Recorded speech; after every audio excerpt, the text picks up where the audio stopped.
Thomas Paine, Sam Adams,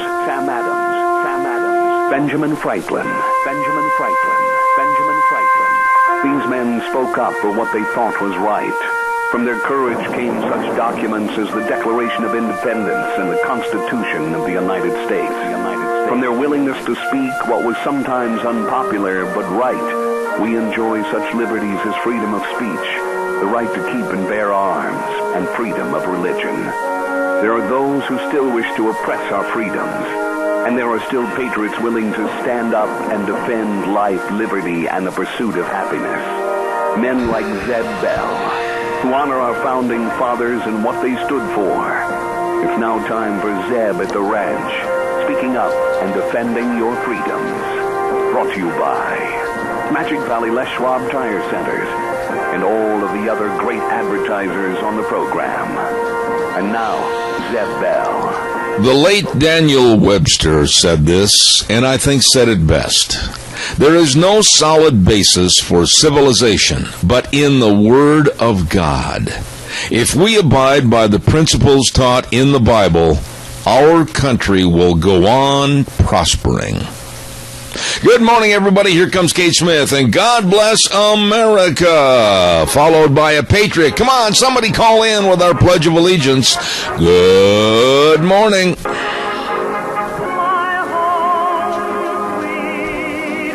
That's the voice of the great lady, Kate Smith, and God bless America. Look at that beautiful sky outside and the sun and everything. My goodness sakes, good morning. I'm Zeb Bell at Zeb at the Ranch with our major sponsor, your Magic Valley Les Schwab Tire Centers, all 7 locations serving you, and along with some of our great advertisers like Western Way Services, always at your disposal, 734-6969. All right, now let's go to the phone lines for our Pledge of Allegiance. Good morning.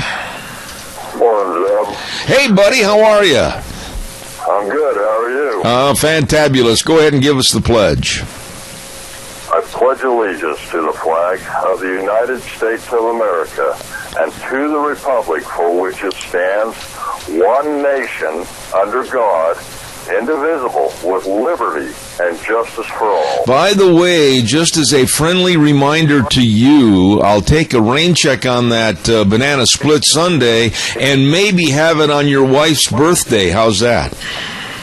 That sounds like a deal to me. All right, buddy. Have a good day. Keep a smile on your face. All right. Take care. Thank you. Oh, my goodness sakes, time for the weather. And the weather is brought to you by Cheney Flooring and Home Design. 1228 Oakley Avenue in Burley. Look for the blue door. I've been telling you that they've got all the new flooring there. Absolutely all the tile, all the wood, all the carpet. Look for all the different varieties and colors. They've got it all, and you can increase the value of your home. Whatever you need to make your house a home, Cheney Flooring and Home Design. Here now, you know what? I'm not going to play Russian roulette. I'm not sure if it's Scotty or Gina. Let's see. Well, good Wednesday. Happy hump day to everybody. Time now for weather. Looks like sunshine today. Going to see some wind, though. Highs are going to be gusting around 28 miles an hour, expecting a high near 54. For tonight, going to clear off. Lows around 32. Still going to see a little bit of wind. And then for tomorrow, sunshine and 56. Going to be a beautiful day. Calm winds. Going to be around 5 to 9 miles an hour. Looks like partly cloudy for tomorrow night at a low of 35. Sunshine and 58 for Friday. Going into the weekend, looks like maybe a chance of showers. Going to want to be prepared for that. That is your Zeb at the Ranch weather forecast. Scotty Cameron sitting in for Gina James. No, I tell you what, Scotty does a great job. Thank you very much. And it's brought to you by Cheney Flooring and Home Design. 1228 Oakley Avenue in Burley. Look for the blue door. Really, really nice people. Oh, we've got a lot of things to talk about this morning. As you know, yesterday, and if you're following at all what's going on in the news, Super Tuesday, we're going to be talking about that. I've got some other stories to talk about. But you know, I got to tell you that I found a story this morning in the Times News newspaper. I did. And I sat back and I read this story and I thought, my goodness, is that what's going on with the younger generation? We'll talk about that in just a minute, so stay tuned. Don't forget our friends at Ramsey Heating and Electric at 2600 Overland Avenue in Burley. They have all your heating and electrical needs, and that's not bragging, that's a fact. They've got them all over there. And all you have to do is call ahead at 678-0459. They'll have your order waiting for you on the counter, or by golly, they'll have it waiting if it's a great big order to load in a truck. You better believe it. Ramsey Heating and Electric, 2600 Overland Avenue in Burley. Open at 7:30 in the morning till 5 Monday through Friday, where they provide warm winters and cool summers. Oh, by the way, too, I had a call yesterday, as a matter of fact, and a person said, whoa, that food is good at Denny's. It is. The food, the service, everything is delicious at America's Diner, and that's Denny's Restaurant, 611 Overland in Burley. That's where we have our lunch bunch every month. Well, I'll tell you what, you can go in there for breakfast, lunch, or dinner, and you will not be disappointed. It is fantastic. 2 locations to serve you, 611 Overland in Burley and 291 Pole Line in Twin Falls. Yep, the best Denny's Restaurant, America's Diner. You know, I don't even know how to approach a story like this, but just pay attention to this. I found it in the food section of the newspaper, and I'm going to read it verbatim for the first paragraph. Okay, so bear with me just a minute. It says, baffling reason millennials don't eat cereal. Listen to this.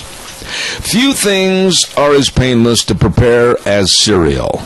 Making it requires little more than pouring something of the cereal of your choice into a bowl and then pouring something else like milk, etc., into the same bowl. Then eating it requires little more than a spoon and your mouth. The food, which Americans still buy $10 billion of annually, has thrived over the decades, at least in part because of this very quality, its convenience. It's convenience. But now listen to this, folks. A sign of the times. Almost 40% of the millennials surveyed by a survey company called Mintel for its 2015 report said cereal was an inconvenient breakfast choice because they, the millennials, had to clean up after eating it. What? Yeah, 40%. 4 people out of 10. 40 people out of 100 said that, we don't want to eat cereal because we have to clean up after ourselves.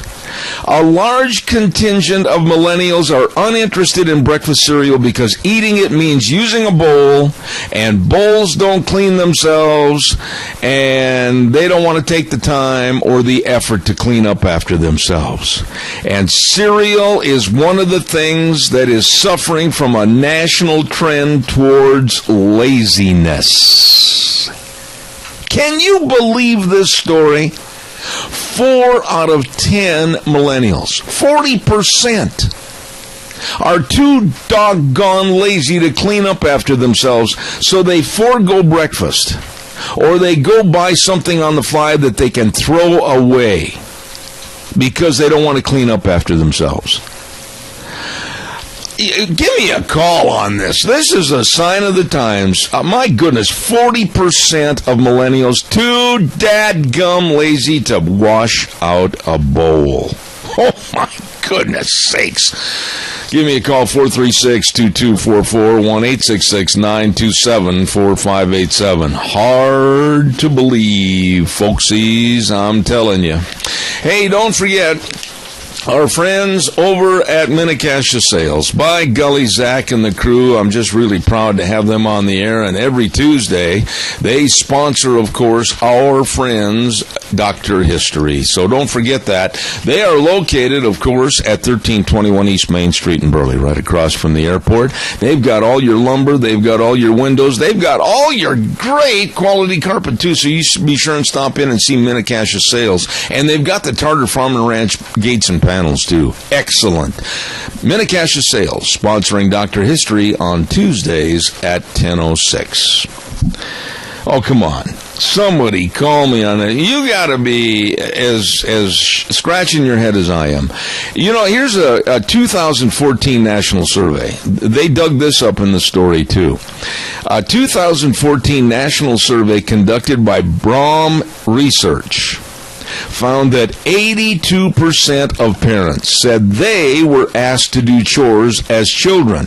But when they were asked if they required their children to do chores, only 28% of them said yes. We are raising lazy, and absolutely they're not devoted to any responsibilities whatsoever. And when you read a story about 40% of the millennials too darn lazy to clean up after themselves, what does that tell you about who is going to be taking over this country and this government in the future? You're not concerned? I am. I'm scared to death. Calls are welcome. 436-2244. 1-866-927-4587. I don't want to eat breakfast because I might have to rinse out a bowl. That's too much work. I don't want to do that. I just want to go out and be an activist and cause trouble. Oh, yay. Okay. Well, evidently that didn't stir anybody's oatmeal this morning because they're not calling, but we'll go on to Super Tuesday. Last night, Super Tuesday was a great night, I guess, for Donald Trump and his Trump campaign. It was pretty good for Ted Cruz. He won 3 states, his home state of Texas, and neighboring state of Oklahoma, and way out of the neighborhood up north, Alaska. And Marco Rubio barely squeezed out a primary victory in Minnesota, and it's a done deal. I mean, if this were a horse race, Secretariat's in the lead by 20 lengths, and it looks like it's a done deal for Donald Trump. However, the GOP establishment, the Lindsey Grahams and the McConnells and the rest of them, they're in a fit of panic. Why, they're just running around in circles, holding their neckties in the air, ready to hang themselves. Oh, my goodness, what are we going to do? They're acting like bugs at a zapper. And you know what? They're actually getting what they deserve, aren't they?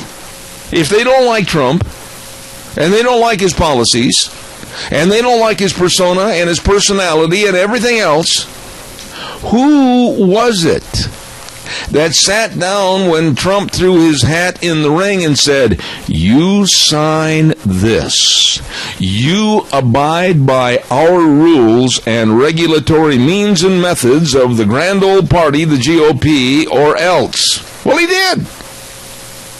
And now the establishment doesn't know what to do next. Why? I think they're going to be jumping out of basement windows. And they'd better circle the wagons. I mean, somebody better call Ward Bond out of heaven and have him come down and lead another wagon train, because they better be circling the wagons. Because there is a raucous, magpie-voiced woman by the name of Hillary Clinton that is sitting on the sidelines, smiling and smirking because of what's going on in the GOP. What are your thoughts? Give me a call, 436-2244, 1-866-927-4587. Please, I want to hear what you have to say about this. Is a mess. This is a mess. By the way, I did follow through. Yes, I did, for those of you that were wondering. I did call Burley Physical Therapy and Rehabilitation. Why, I talked to Jordan, as a matter of fact, at 1263 Bennett Avenue, Suite 2 in Burley. And I did reestablish my workout resume at, of course, Burley Physical Therapy and Rehabilitation. Yep, going to be starting to work on that hip again. Yep, they've got the best in sports medicine, all the exercises, and that hydrotherapy pool with the treadmill in the bottom. Oh, yeah, the only one of its kind in the area. They've got all the great physical therapists, and they can help you get back to being you. Yep, you got to put a little effort in it. So give them a call, 678-1191. Burley Physical Therapy and Rehabilitation in Burley. Holy smokes. I think here it is. We're into the program, and I'm surprised nobody's got an opinion about the millennials too lazy to eat cereal, or what happened on Super Tuesday last night. And in just a matter of days, on March 15th, we're going to see possibly the total demise of Marco Rubio in his home state of Florida. Because, he came out last night, and I don't know if you folks really are into politics. I am. It's my bread and butter, and I really enjoy it up to a point. And Marco Rubio was on television last night, and he tried to spin this whole situation of him only getting enough votes to take over Minnesota. That's it. I mean, he spun and he spun and he spun. And Brett Baer from Fox News had a bunch of questions for him, and he kept spinning around that and everything.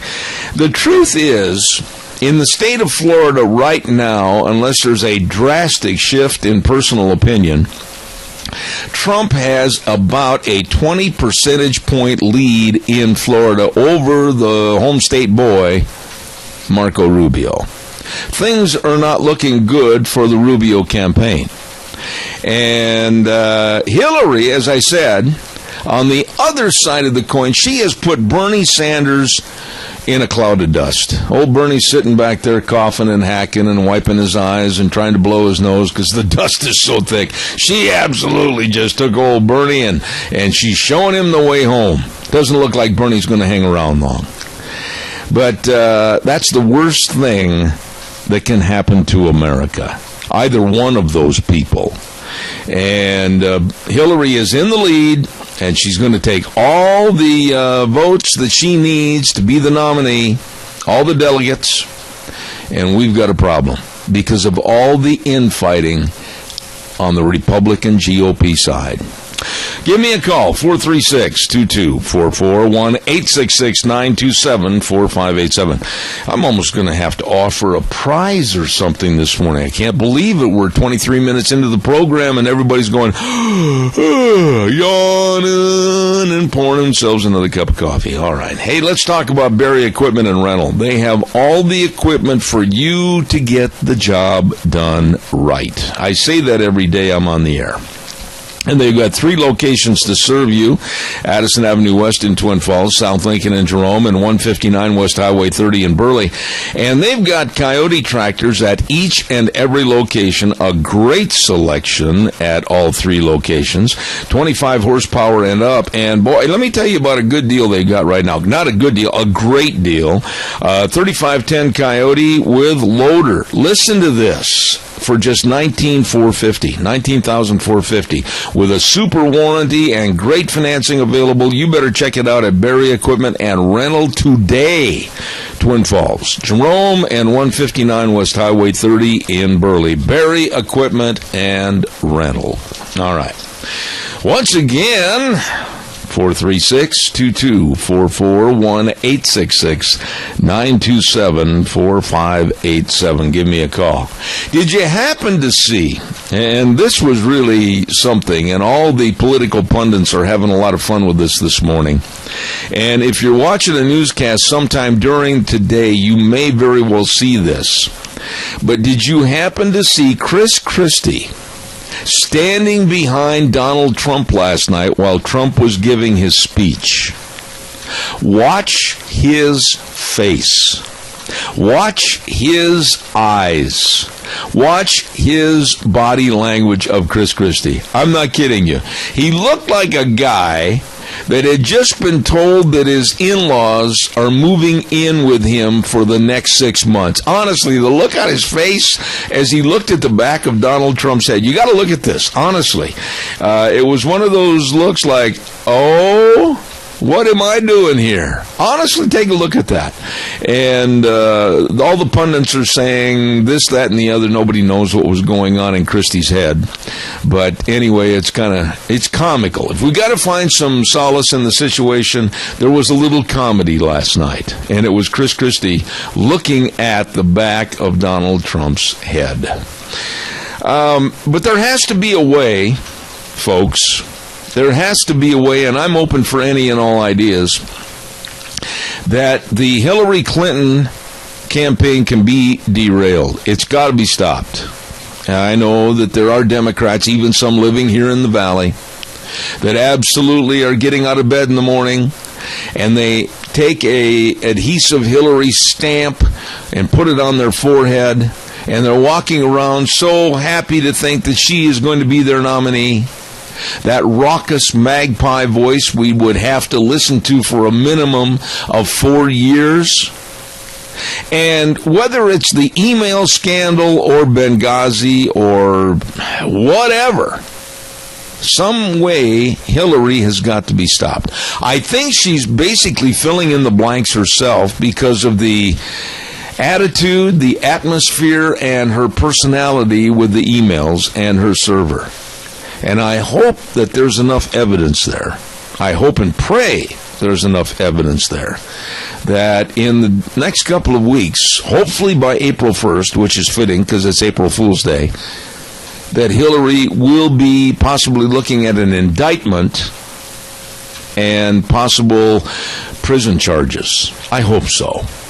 And I was listening also to Herman Cain. I like Herman Cain. I mean, he's a good old boy. He's very articulate, good old boy. And Herman Cain came out this morning and he said, the Democrats are trying to elect a liar. That's his words, not mine. The Democrats are trying to elect a liar in the name of Hillary Clinton. And how true is that? By the way, there's going to be a ripping good bull sale coming up this weekend and Saturday at the Burley Livestock Sale Yard. And I can't say enough about these folks. They're friends of mine, and I know they raise some really, really good cattle. And that's Sheridan Ranch Bull Sale. You better believe it. Problem-free cattle bull sale. And it's the 21st annual. It's going to be at the Burley Auction Yard this Saturday at 1 p.m. Lunch will be provided at noon. Patty's going to cook it all up, I understand. 85 bulls to sell and free delivery up to 300 miles. Sheridan Ranch Bull Sale, Cordell and Patty Sheridan at the Burley Livestock Sale Yard. These bulls know how to get out in the country and walk around on the rocks and everything else. They are really good cattle. Problem-free bull sale this Saturday, March 5th. Sheridan Ranch Bull Sale at the Burley Livestock Sale Yard. Holy cow. Wheels, what did you do? Did you turn off the phones over there this morning? I'm going to hold you completely reliable and responsible. Are you there? Now Wheels is gone. Holy smokes, I don't know what's going on. Wheels is gone. I'm here. Why didn't you have your headset on, young man? I did. It was switched to the other button instead of the main mic, but I got it. Okay, what did you do to the phones? I'm going to hold you responsible. I don't know. No. I didn't cut it, I swear. Okay. Don't you cut that phone line, young man. And you get the right button on so you can pay attention to what's going on, or I'm going to come over there with that wire cutters like I said I would. I will do. When somebody calls in, I'll definitely. You'd better be Johnny on the spot. All right, thank you. Calls are welcome, 436-2244, 1-866-927-4587. There we go. Interesting. Caller, good morning. You're on the air. Good morning, Ed. Quit pitching the wheel. He's doing a good job. Well, now, wait a minute, partner. As long as I'm the host and the boss of the program, if I want to pick on something, I'm going to pick on it. Go ahead. Well, let's just chime in on this thing about the millennials and their supposed laziness. Yeah. I wasn't raised that way. I know you weren't raised that way. We had things to do. And we washed the dishes when we were done with them. You know, I don't know how it was in your house, but I can tell you emphatically that when we got done with a meal, there was no question asked, there was no raising of the eyebrows, there was no saying, well, I don't want to. It was a standing authority by my dad that my sister and I went over and washed the dishes. Yep, for sure. And the thing about Super Tuesday yesterday, yeah, I got a feeling just like you that the GOP is running around scratching their heads wondering my goodness, what are we going to do when this guy wins the nomination? Yeah, what are they going to do? An outsider. Yeah, what are they going to do in your opinion? I mean, what is the logical answer? Naturally, you and I with some common sense would say, hey, they better bond together, they better try to preserve some party unity, and they better start acting like a party instead of all these people running around like they just put their finger in a bug zapper. Yeah, they need to get, whoever the nominee is, and I still believe that it won't be Trump. I just don't think that they're going to be able to do away with him because he's so popular, because he really appeals greatly to the general public, to the average working man, me and you and everybody else. And so when they nominate him, they'll have to coalesce and they'll have to all pull in one direction and bring our country back from the abyss and, make it better. I agree. As Hillary's concerned, I still think that she's gonna be indicted. I really do. If not just shortly before their convention, but maybe shortly before the election, so they'll, disqualify her, and who knows who they'll throw in the place of her. Because the Obamas and the Clintons, they don't like each other. Let me ask you a quick question, and then I got to do a commercial break, but I want to ask your opinion on this. What do you think about Hillary, and what do you think about your neighbors? Do you know anybody in your neighborhood or your circle of friends that really is advocating for Hillary Clinton? No, I don't. I don't either.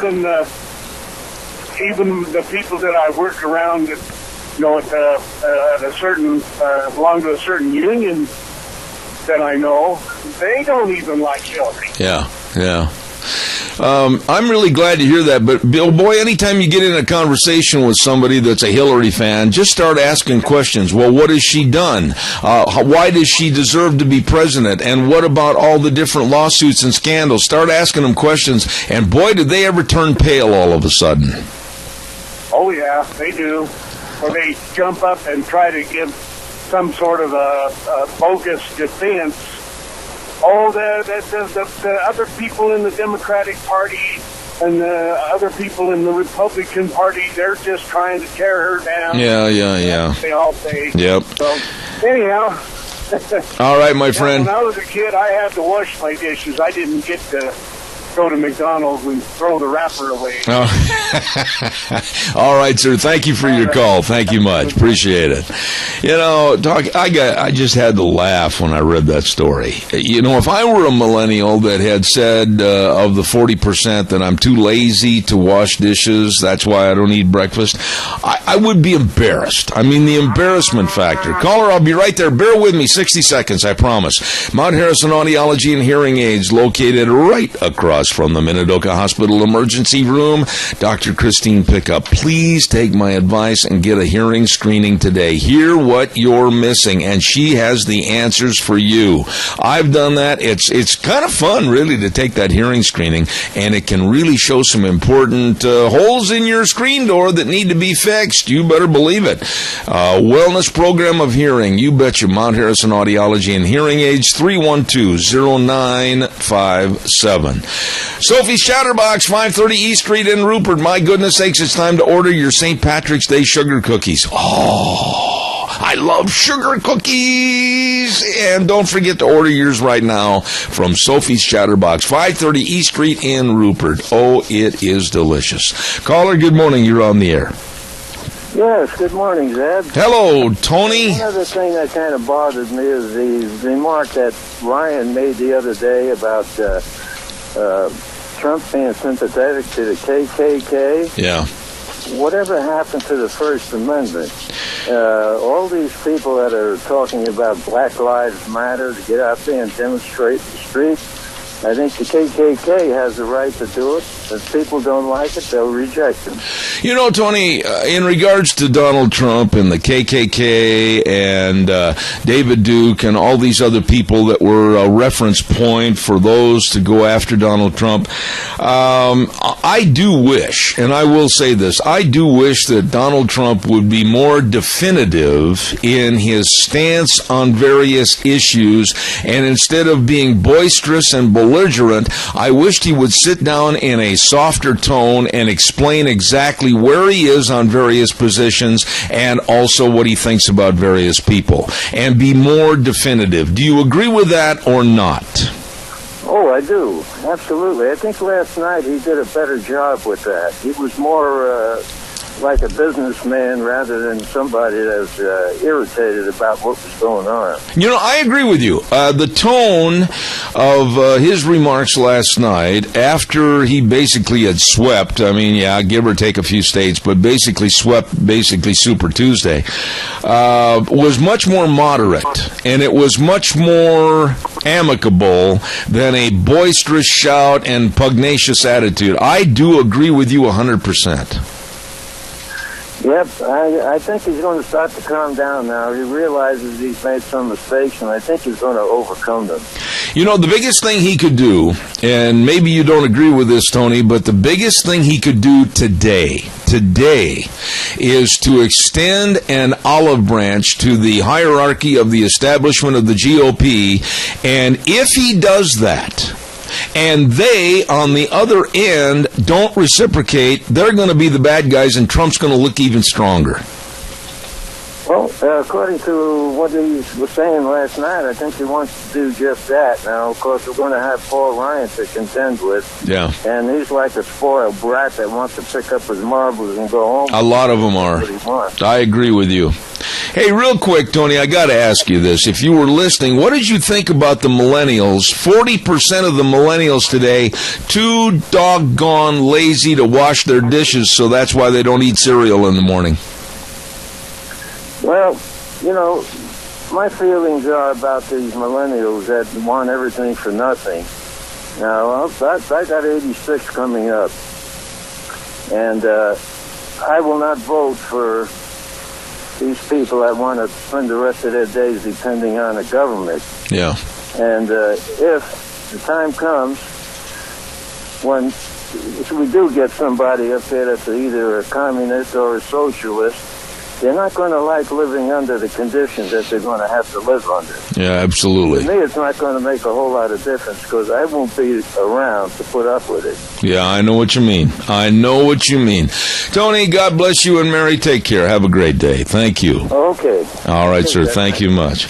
Oh, we had some good calls there. Let's have some more. 436. Only had the number in front of me for 15 years. 436-2244, 1-866-927-4587. Or you can call my cell phone, which is 312-2976. Yeah. Caller, good morning. You're on the air. Thank you for your call. Yeah, Zeb, like I say, some people are just so worried about Trump and that he is not what he appears to be. And I think that as he goes along, he gets better and better at doing this.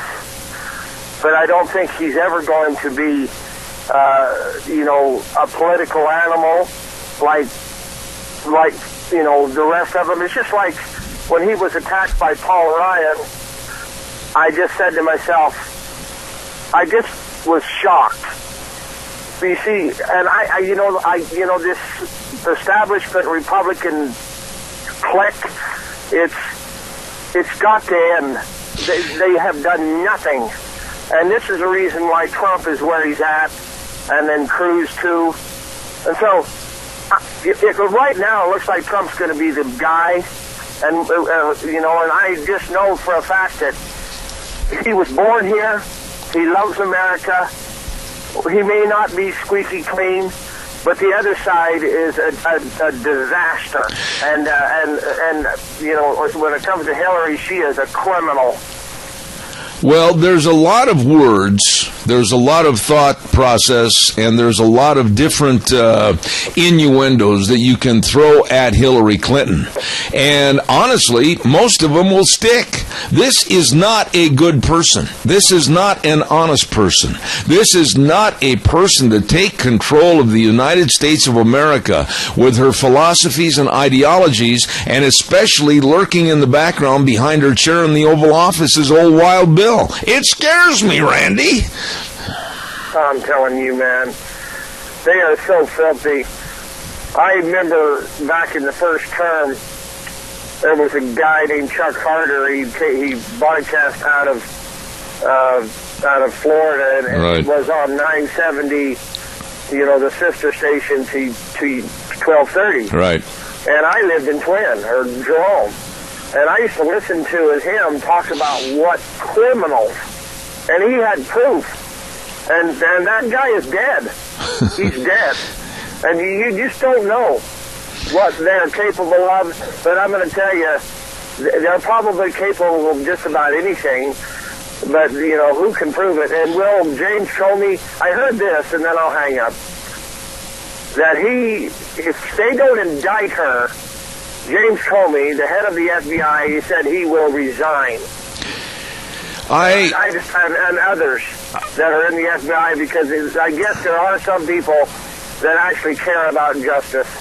I'm really concerned about Loretta Lynch. I'm very concerned about the Department of Justice. I'm very concerned about a whitewashing. I'm very concerned about behind the scenes, behind closed doors, what power, strength, and arm twisting the Obama administration is doing on this case with Benghazi and, of course, Hillary in general. I'm really concerned because you know something? I don't trust one of them. Not a one of them to tell you and I the truth.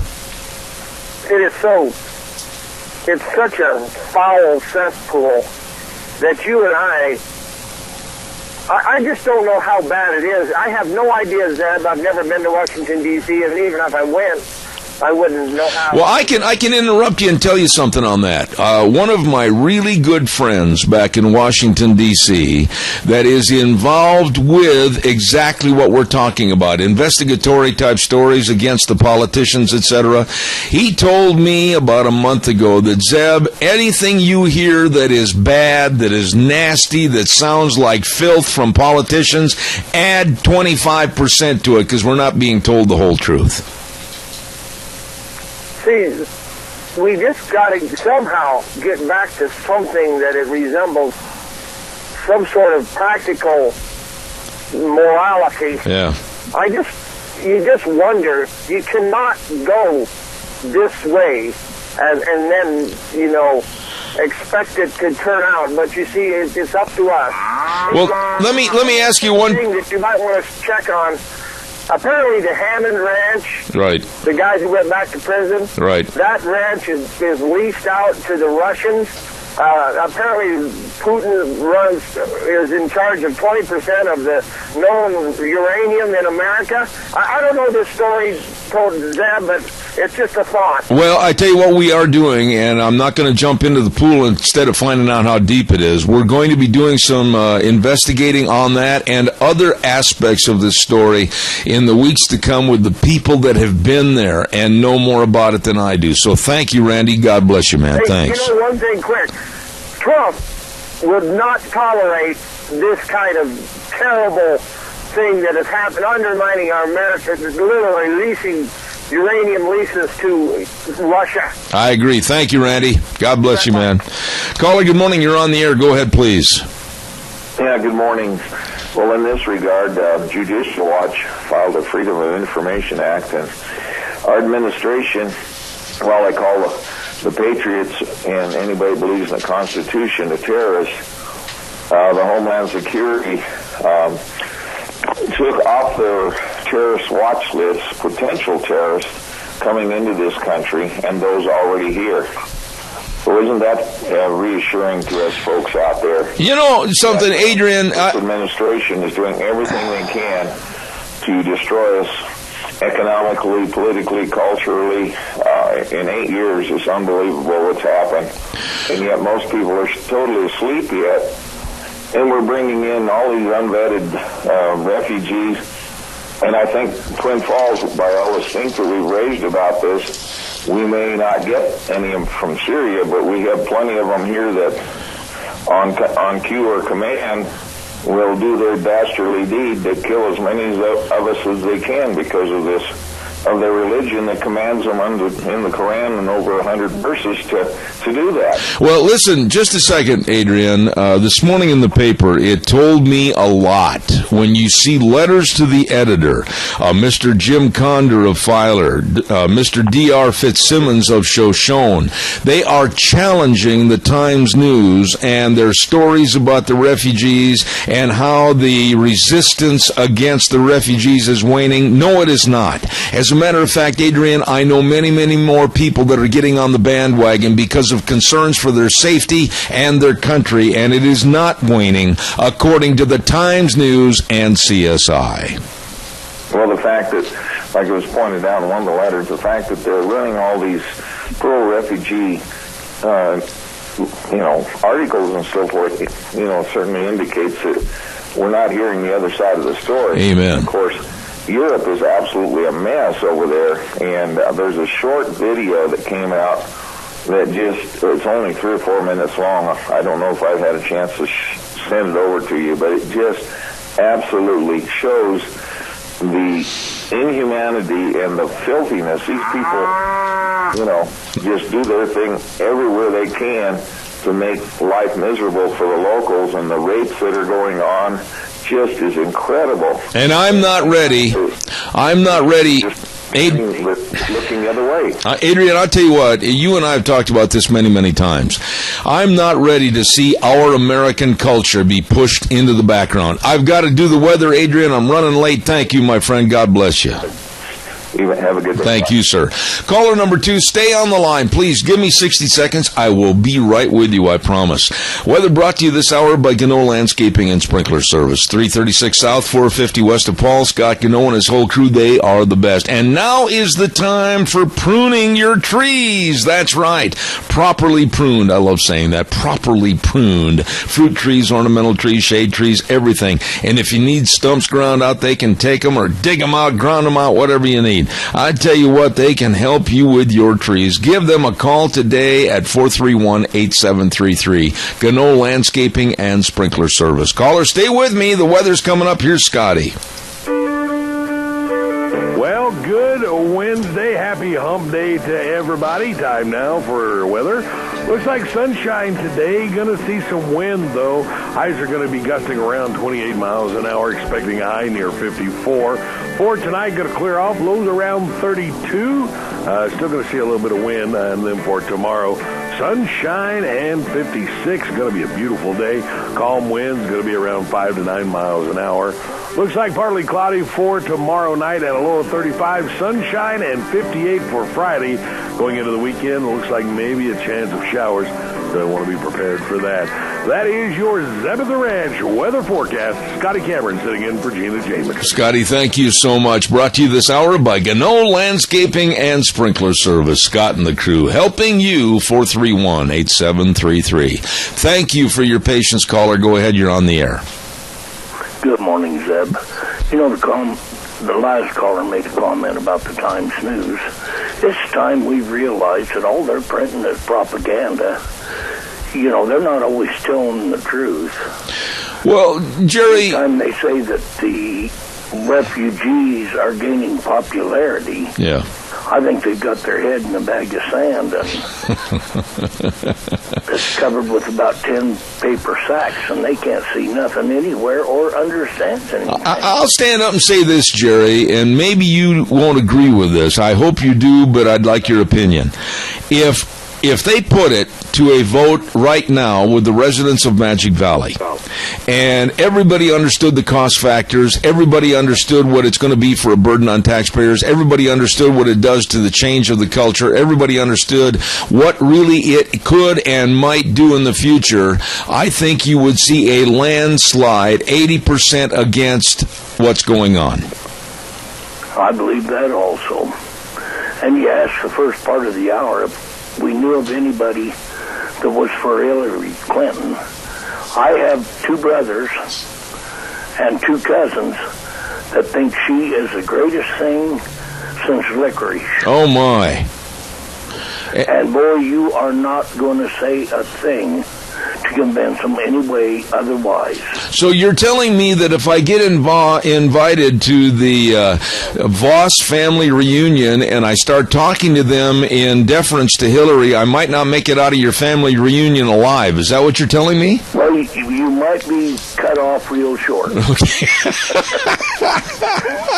Okay. They are not very happy when anybody says anything bad about, as they put it, that beautiful young lady. Would you please do me a favor and tell them that I personally, on behalf of my program, Zeb at the Ranch, will pay for their eyes to be checked if they think she's a beautiful young lady. Please tell them that. Well, I don't think you want to do that. They might take you up on it. Jerry, God bless you, man. Thanks. I just thought I'd tell you, there are a few people out there that do think Hillary is a wonderful person. Oh, my goodness sakes. I personally think she's a disgrace to womanhood and to the nation. Well, I think you better sit down and have a long talk with your family, and please don't put them in the will, Jerry. Don't put them in the will. Don't you worry about it. It wouldn't do me a bit of good. They know everything there is to know. All right, Jerry. I know nothing. God bless you, man. Thanks. You have a wonderful day. Thank you. The Lord bless you. Oh, I got a kick out of that one. Doug's Alternator and Starter Repair. Hello, Doug. 635 21st Street, Alfresco Road. I said it this morning without biting my lip. How do you like that? Over in Hayburn. Well, it used to be Ted's Diesel Electric Service. Well, Doug changed the name because he owns the business. Has since 2009. Same great service, just a different name. Rebuilding starters, alternators, generators, and he can fix everything from lawnmowers to choo-choo trains. Doug's Alternator and Starter Repair. 878-4991. Calls are welcome, 436-2244, 1-866-927-4587. I will admit, and I'm saying this through gritted teeth, I will admit that I think it's a done deal as far as Hillary's going to get the nomination for the Democrats, but I will also say that I'm going to come after that woman every day on this program just as hard as I possibly can to denigrate and de-establish the fact that she's even at all, in a very small quantity, fit to be president. We're going to go after her, and I'm kind of looking forward to that. Because Democrats on a local basis that are just, oh, we've got to have her. Why? She'd be the first woman president. Big deal. Does that really qualify her to lead a nation out of economic and very serious problems with security? No. And lead us down the primrose path of much higher taxes and much higher costs with energy, etc. This woman is scary. She does not have to put on a Wicked Witch of the West costume on Halloween to be scary. Oh, no. She does a great job just the way she is. Hillary is very scary. Calls welcome, 436-2244, 1-866-927-4587. I'm making plans. I got to tell you this, folks, and I'm serious. I am making plans. Deanna and I talked it over a little bit the other day. And I'm hopefully going to get some of these plans organized so that I can start telling you about them months in advance. But I'm looking forward to next fall a Goodbye Barack party. I really am. I'm going to put it all together. I'm thinking about having it at a place where everybody can come in. We might have hors d'oeuvres and everything. But a Goodbye Barack party. And if you'd like to be supportive of my Goodbye Barack party, let me know. Right now, I want to tell you, caller, I'll be right there. Stand by. Don't go away. Right now, I want to tell you about your Magic Valley Les Schwab Tire Centers. Oh, they've got some great tires for pickups and SUVs. It's called the Backcountry All-Terrain Tire. Exceptional all-season performance, aggressive sidewall, and extra tread channels. Oh, my goodness, get you through the water, mud, and snow, and it's quiet and comfortable, too. Oh, check it out at your Magic Valley Les Schwab Tire Centers, along with all the other services, front-end alignments, the very best in brake service. My goodness sakes, yes. All of this and more at all 7 locations. Lane and Rupert, Dave on Blue Lakes and Twin, Mike and Buell, Mike and Jerome, the Twist family in Paul, John on Pole Line in Twin Falls, and Randy on Overland in Burley. Your Magic Valley Les Schwab Tire Centers. Caller, I got a minute left. Go ahead. Zeb, me again. I just wanted to tell you my thoughts and opinions on Trump is I don't trust him. I don't trust him one bit. I used to think he'd be someone I could vote for, but as this whole thing has gone along, I don't think I can trust him. He seems two-faced. He's more about being a jerk and a bully to people and not mocking them and knocking them down. I understand that's how political deals run. But the person I look at and think that can really do us some good is Ted Cruz. Yeah, but I'll tell you something, Riley. Hang on just a minute, because I'm almost out of time. You may not have the luxury of making that choice or decision because of the nomination factor of the votes, and the popularity is leaning towards Trump. And I don't think you're going to tell me that you, because you don't trust him, would still vote in place of him to go for Hillary. I don't think you're that kind of a person. Well, you know me pretty well then, don't you? All right, buddy. Thanks for your call. He's all I get. He's all I got. He's all I got. All right. Thanks for your call, buddy. I appreciate it. Thank you. Got to run to the news. Yes, I'm up and running. There you can see me. A CBS News. I almost said the wrong network. That doesn't cut the cake. CBS News is next, and we'll be back in about 6 minutes. Dave Bego from Indianapolis coming up at 9:06. We'll see you in 6. Wheels, take it away. Oh, good morning, good morning. Welcome back, hour number 2, Zeb at the Ranch. And, of course, I'm Zeb Bell with your Magic Valley Les Schwab Tire Centers as our major sponsor. Thank you so much. And all 7 locations serving you with the best of tire buys. You stop in and see them today. Also, we want to say a big thank you to one of our great advertisers, Western Way Services. From the canyons of the Snake River and all across southern Idaho, we're always at your disposal. Western Way Services, we care about our community, our resources, and this great land. Western Way Services is landing ahead, always at your disposal. Western Way Services. Really, it's true. They are always at your disposal. Call them, get on the route service. I want to talk about that route service. I'm telling you, just like clockwork, you can almost set your watch or your clock by when they're going to be there on your route service and get rid of your garbage. Goodbye. Wave goodbye as it goes in the truck and goes on down the road. Western Way Services, always at your disposal. Call 734-6969. Locally owned and operated. Western Waste Services, the best.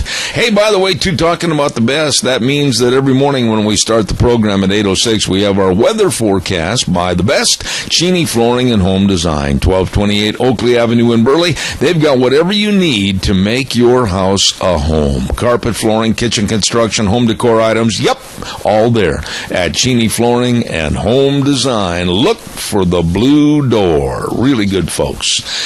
Ladies and gentlemen, we're going to have Dave Bego from Indianapolis, Indiana on the phone momentarily, but stand by because I want to also tell you about Hanson Mortuary. These are some extremely nice, courteous, professional people serving you and your family in a very tumultuous time when there's the passing of a loved one. And always with the highest ethical standards, with unquestioned integrity. You know, they believe that every life is worth remembering, and they will work so hard with you and your family to make sure that all the arrangements are absolutely what you want done. Please give them a call at 436-5636. That number again, 436-5636. Hanson Mortuary, 710 6th Street in Rupert. Right now, let's go to the phone line. It is Wednesday, and that means that we have the entrepreneur, author of many great books and a blog, Dave Vigo. Good morning, sir. How are you? I'm doing good. How you doing, Zeb? Well, here we go. Last night, Super Tuesday, and I guess in a nutshell, I'm going to ask you, my old buddy back in Indianapolis, did things go according to what you thought they would go? Yeah, I think pretty much so. I think I was a little surprised that Cruz won up in Alaska, but Texas didn't surprise me, and Oklahoma, yeah, kind of a little bit, and I was a little surprised in Minnesota too. Although knowing how that state leans overall, I'm not surprised they went for Rubio. Okay, now I'm not going to pin you down, and I'm not going to ask you unless you want to offer the information, really what your choice is for the Republican nominee. But do you see any way? I think it's ridiculous for all the pundits and everybody else to get on television and really waste good news time. It's a done deal. Trump's got it. I don't care what anybody says. Do you agree with me or not? Yeah, I think he will. Now, you know, the only thing is he's only got about 25% of the electoral votes right now in his party, where Hillary's got almost half in hers. But, you know, Bernie's just not going to catch on. That's a done deal on that side. And I think Trump is going to be a done deal on the Republican side, too. Cruz just has too many things that are... you know, a problem for him, one of them being whether he is a natural-born citizen and really is eligible to be president. Okay, but now, when you look at the top three going into yesterday, we had Marco Rubio that was changing his modus operandi. He was starting to turn into a Don Rickles attacking Donald Trump. I don't think it worked for him. I don't think it was part of his persona. I think that it showed because he only cleared Minnesota, and he's already 20 percentage points behind in his home state of Florida. What are your thoughts? Yeah, I think, you know, his age, youth is showing, and his lack of knowledge about the business community. I mean, you know, at the last debate, I don't know if you noticed when Trump was talking about health care and doing away with Obamacare and you know, allowing competition across, you know, border state lines and stuff like that. Rubio really didn't get it. He responded, and he was using his finger to draw state lines. He said, so, well, what does all this stuff mean? And I don't think he understands that, you know, in today's world, in this country, a lot of healthcare companies can't compete against state lines. And if you open it up where they can compete across the country, you're going to make people more competitive and make services better. I agree with you entirely, but now I want to talk a little bit about what you think happened last night is going to be a reflection or create a personality for the debate tomorrow night. What do you think is going to happen? Well, you know, Trump, he actually came across, I didn't see it all, but he came across a little more polished, and I also thought it was interesting. I don't know if you noticed, Christie standing behind him a lot, and but he was conciliatory, and he seems like he tried to be more appealing, which I think he has to do as this thing progresses, and then we get into the actual presidential run. I agree with you, but I made the statement this morning that when I saw that live with Chris Christie standing behind Donald Trump, my evaluation of his look on his face was like somebody just told him that his in-laws were coming to stay for 6 months. I say it again. I kind of lost you. I couldn't hear you. I said the look on Christie's face last night, standing behind Donald Trump, reminded me of someone that just had been told their in-laws were going to live with them for 6 months. Well, I didn't see that particular one, so I'm not sure I can comment on that one. Sorry, Zeb. Well, that's okay, because it's been, all the pundits have been talking about it this morning already, about the look, the strange look, the far-off look in his eyes standing behind Donald Trump. But, okay, we've seen Christie join forces with Trump. Now we're going to see possibly the demise of Rubio. Who, in your opinion, and it's not too early to start making a supposition on this, who do you think possibly could be a running mate for and with Donald Trump? Well, that's interesting. That's why I brought up the Christie being there. Is, maybe that's a potential. Maybe Trump's looking at that because he does have experience in Washington and in government, and he's had some business experience. And there's other people that are talking about Kasich as a possibility. I think what's happened with between Trump and Rubio and Cruz, though, probably makes the chances of them being a running mate less and less. Oh, I agree. Now, let's go over to the other side right now, the dark side, with Hillary. I want to ask you this, and you know more about this than anybody else. Hillary has come out. She's anti-Wall Street. She's anti-big business. She's anti-all of us trying to be entrepreneurs and make a lot of money. She's absolutely... But where's she going to get her support to push her possibly into the Oval Office? Are the unions in general behind Hillary Clinton? Yeah, they are. But, before I get into that a little deeper, I thought the first part of her speech was very interesting, too, because, she talked about helping everybody of all backgrounds and also even businesses and that. And she seemed to be gearing up for the presidential election to appeal to businesses and that, which I found interesting. But then she got off into her socialistic agenda when she started talking about wages and income inequality and stuff like that. But the unions are behind her. The SEIU, the union I fought, has already come out behind her, and I think that actually showed up in the Nevada elections because the SEIU is big there, and I think that they were behind her, and they really pushed to get her over the top against Bernie. And they're gonna be pouring their money into it, and they're gonna put their ground troops out there, which is going to be tough for Trump unless he understands what he's fighting. Okay, now you know the unions better than anyone that I know. What kind of a groundswell support is there for Hillary? I mean, the common worker that's out there in the factories, and those that are digging the ditches, and those that are laying out the electrical cord and everything else, really, do they want Hillary Clinton?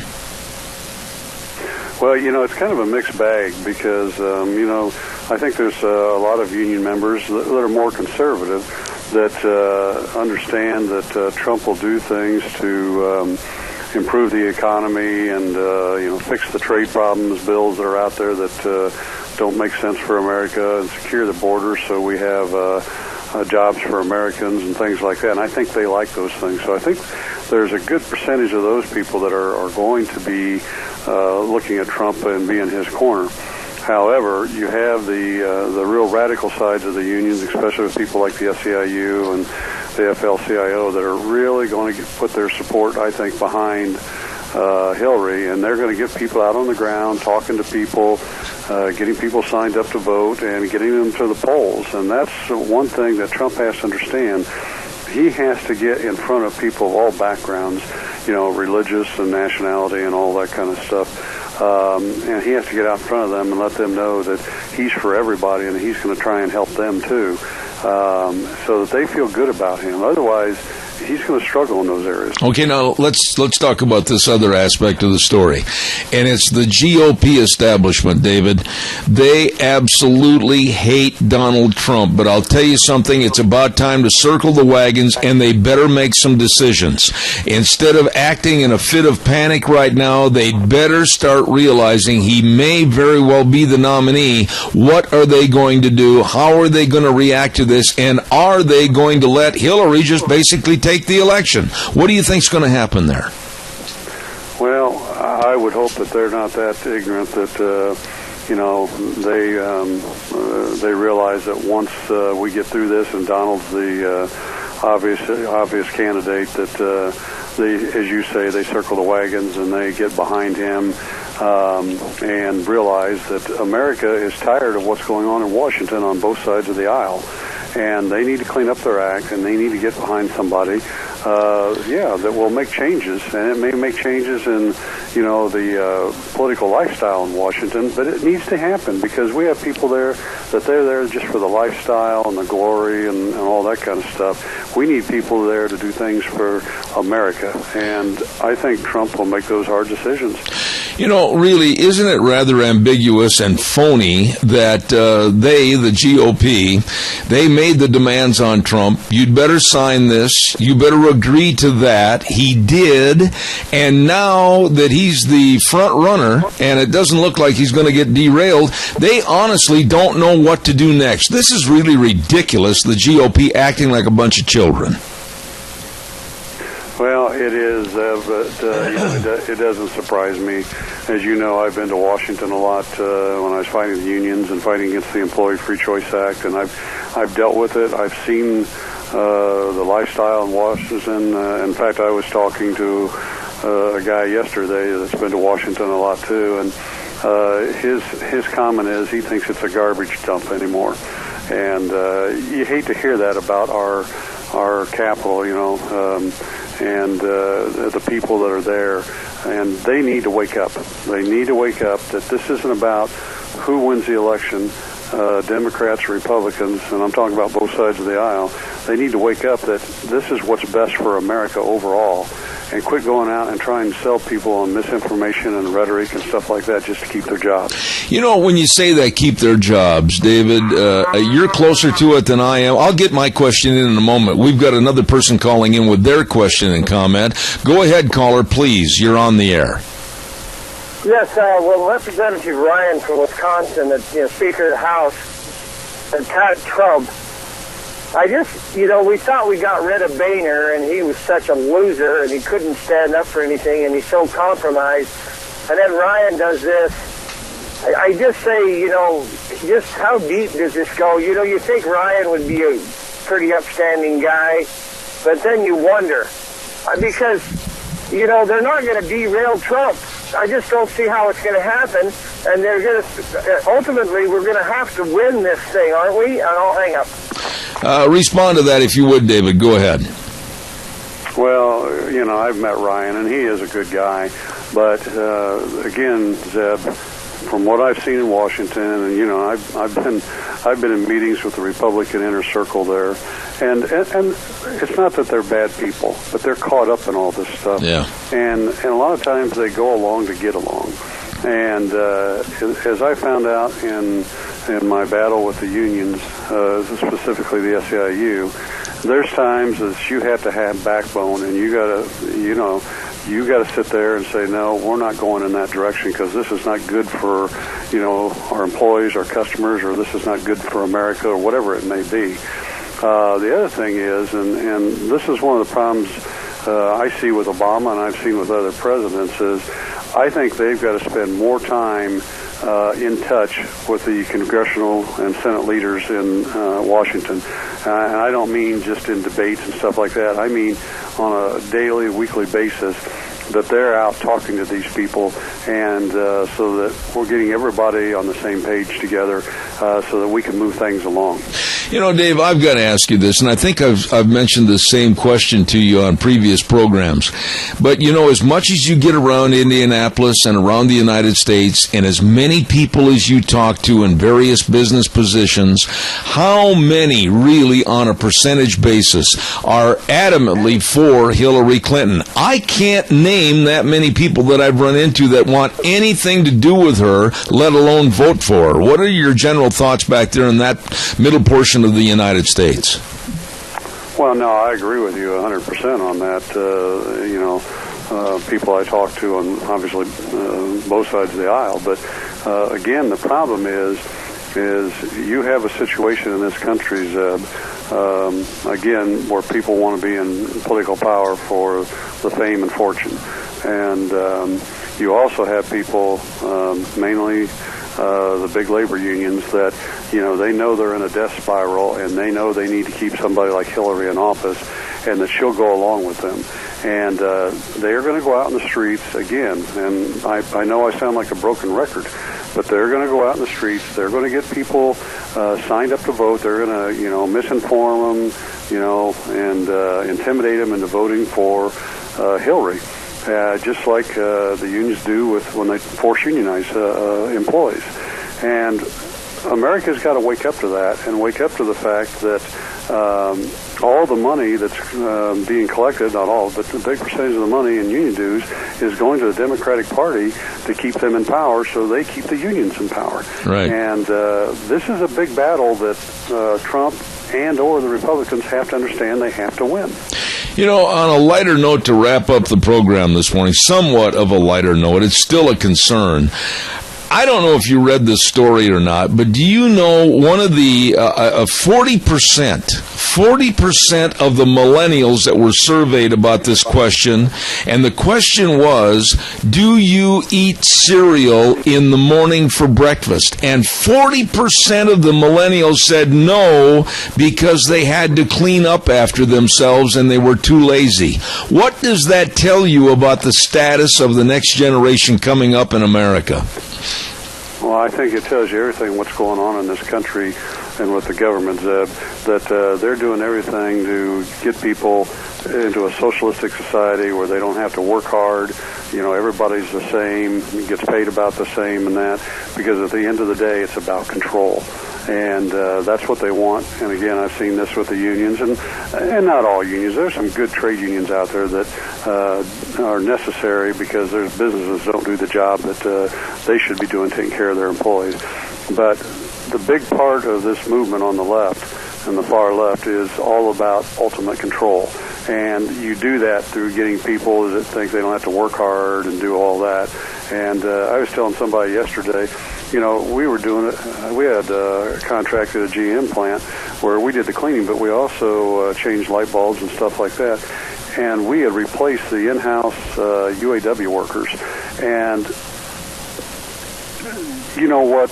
The old saying is, how many people does it take to change a light bulb for? It actually was happening. They had one person that would change the light bulb, one that would hold the chair ladder, and another person that would stand there and just watch. Oh, my. And this is where they want to go in this country, and we can't let that happen. It's easy to say that we can't let it happen, but give me a short answer on this. How, honestly, do we re-implement a work ethic in America?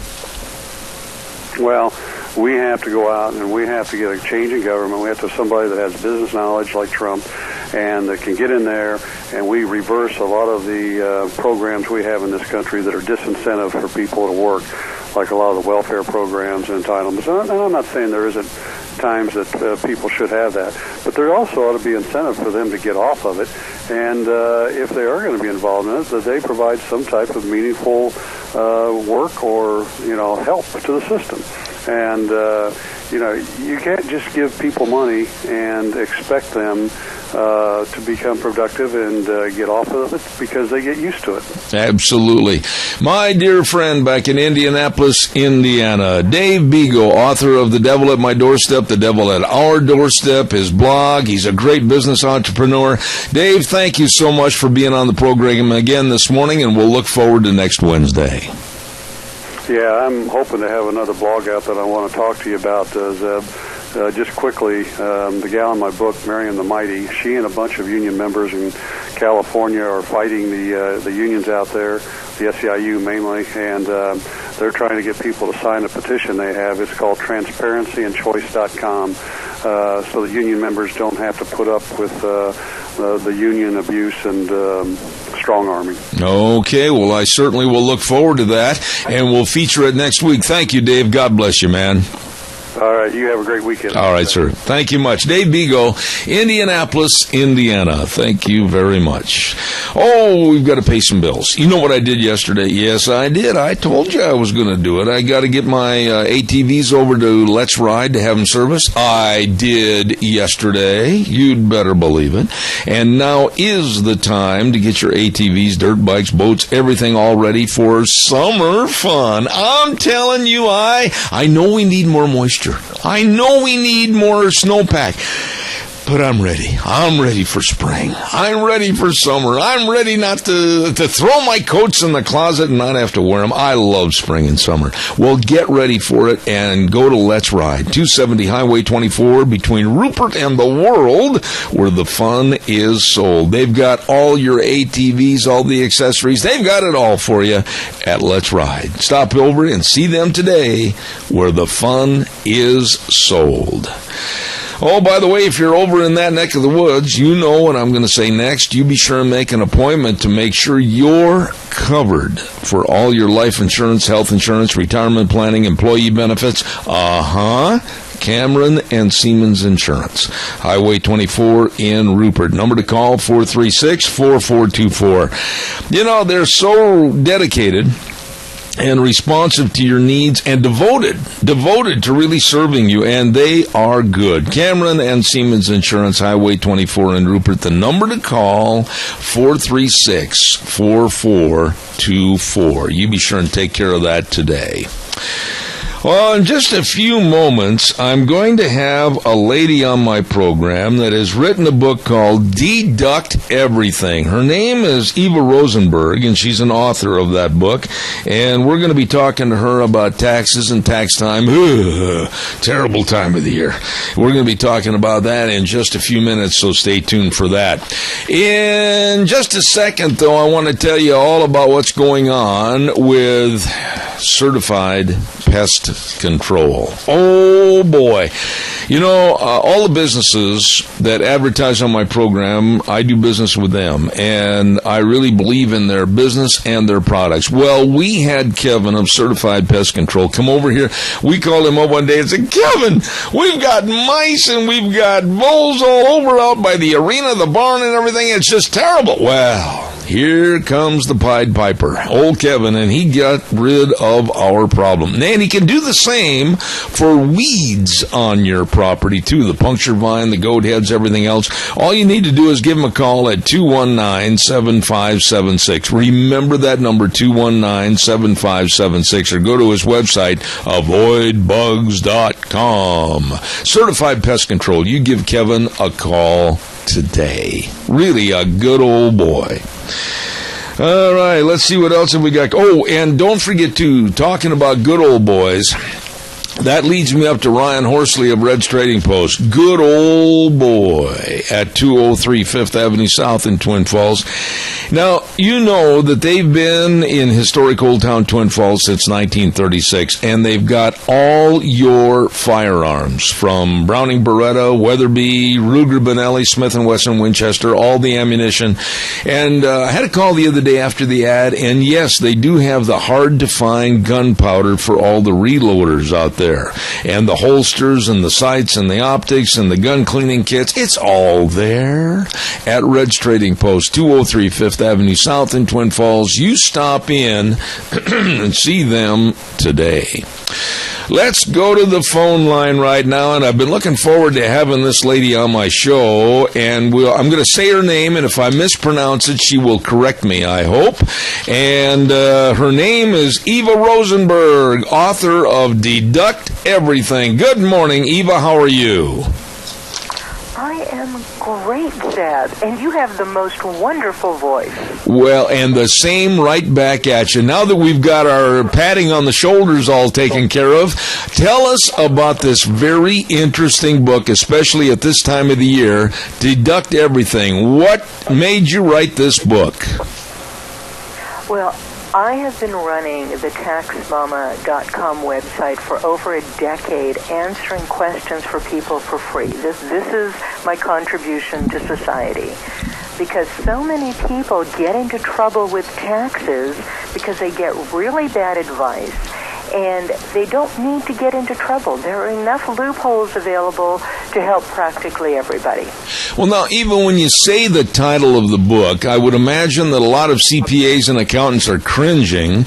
Deduct everything. What do you mean by deduct everything? Actually, the book is about a lot more than deductions. It's also about how what kind of income you don't have to pay tax on, or how to generate income you don't have to pay tax on. It's also about all kinds of other tricks And the tax professionals are not cringing. In fact, all of the tax professionals who've seen the book love it because there's information in here that even they can use with their clients. And the really neat thing about the book is everything is tied to a reference in the tax code, in the courts, in the law.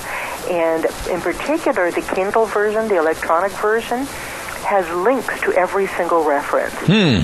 So it's really a terrifically reliable, safe resource to use. One of my friends called me yesterday. She said, God, everybody has to have this. It's a roadmap on how to do your taxes. Let me ask you this, Eva, and I'm guilty of this too. I cannot stand April 15th. I'm scared to death of it. I don't like to sit down and do all the paperwork. My lovely bride takes care of most of that. However, are Americans ill-advised or ill-informed as to really how they can save some of their own money? They are. People listen to strangers. They listen to people at parties or maybe at rodeos who give them advice. And there are a lot of people out there who prepare tax returns that are actually flat out false. There are preparers out there who really prepare criminalized tax returns.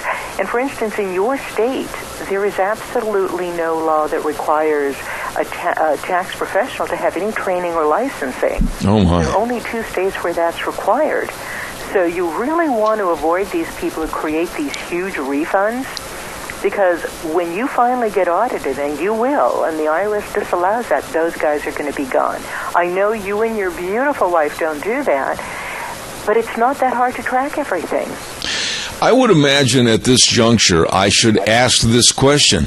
A lot of people probably have asked their neighbor or their barber or maybe the person that comes and picks up their trash, well, who does your taxes? And that's how they find somebody to do their taxes. What should people look for as far as finding a good person to do their taxes? Well, they should look for someone who's been around in business for in relatively the same place for a long time.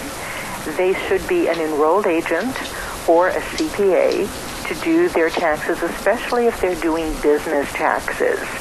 And the IRS actually has a directory where you can look up somebody's status and see if they have any kind of a license or if they've been sanctioned.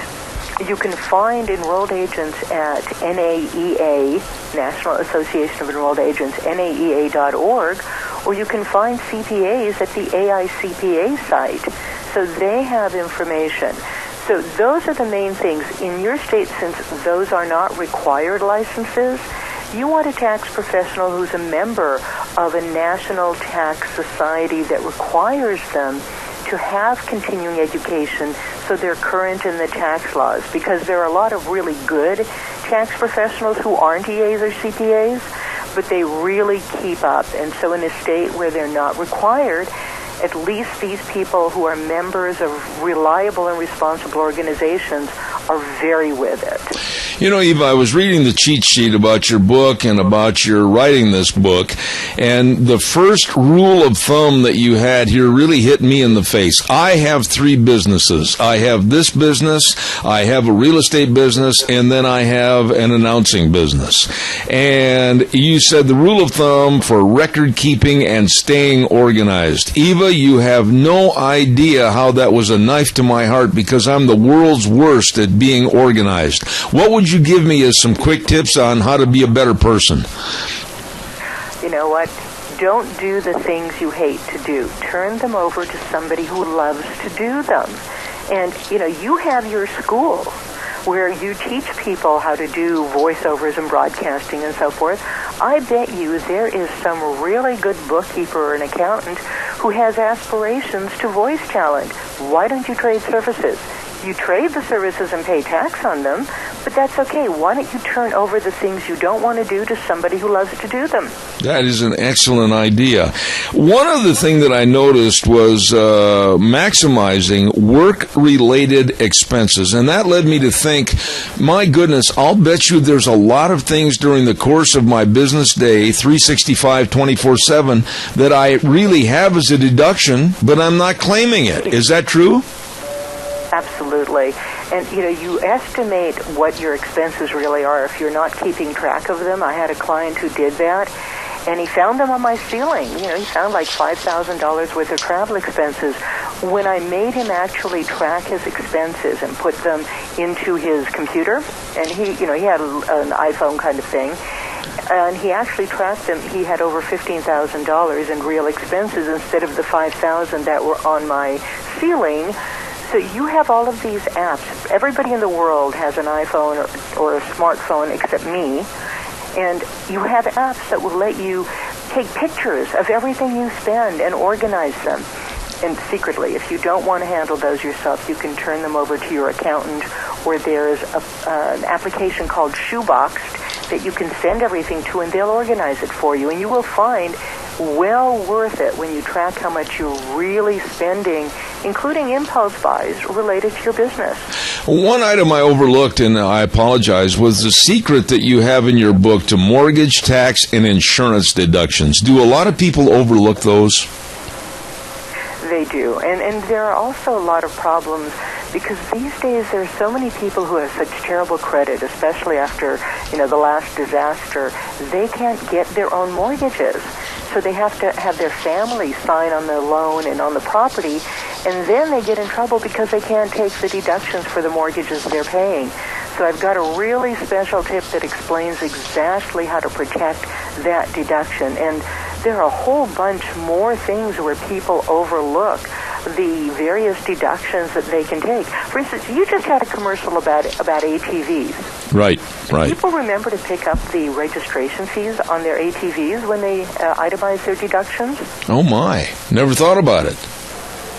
Yeah. Never thought about it. All of those vehicle-type registrations, the horse carrier and everything, the horse trailer, all of those things are the things I fight with the same clients that I've had for 40 years. Okay, maybe 10. Year after year, those are the ones they keep forgetting to give me, and they add up. Are a lot of people, though, Eva, afraid of making a new list of deductions, and all of a sudden they fear that might create an aura of questioning from the IRS and possibly an audit? Is that what people are afraid of? People are afraid that whenever they take large deductions or they change how they're doing things, you're right, they're afraid of that. They're afraid of office and home. But you know what? If you have legitimate, honest-to-goodness deductions and you have backup for them, never be afraid of an audit. But if you're doing something a little bit differently from the past and there is some significantly large change, you can always include a statement with your tax return and explain why that change is taking place, or where you're doing something differently than the forms are telling you to.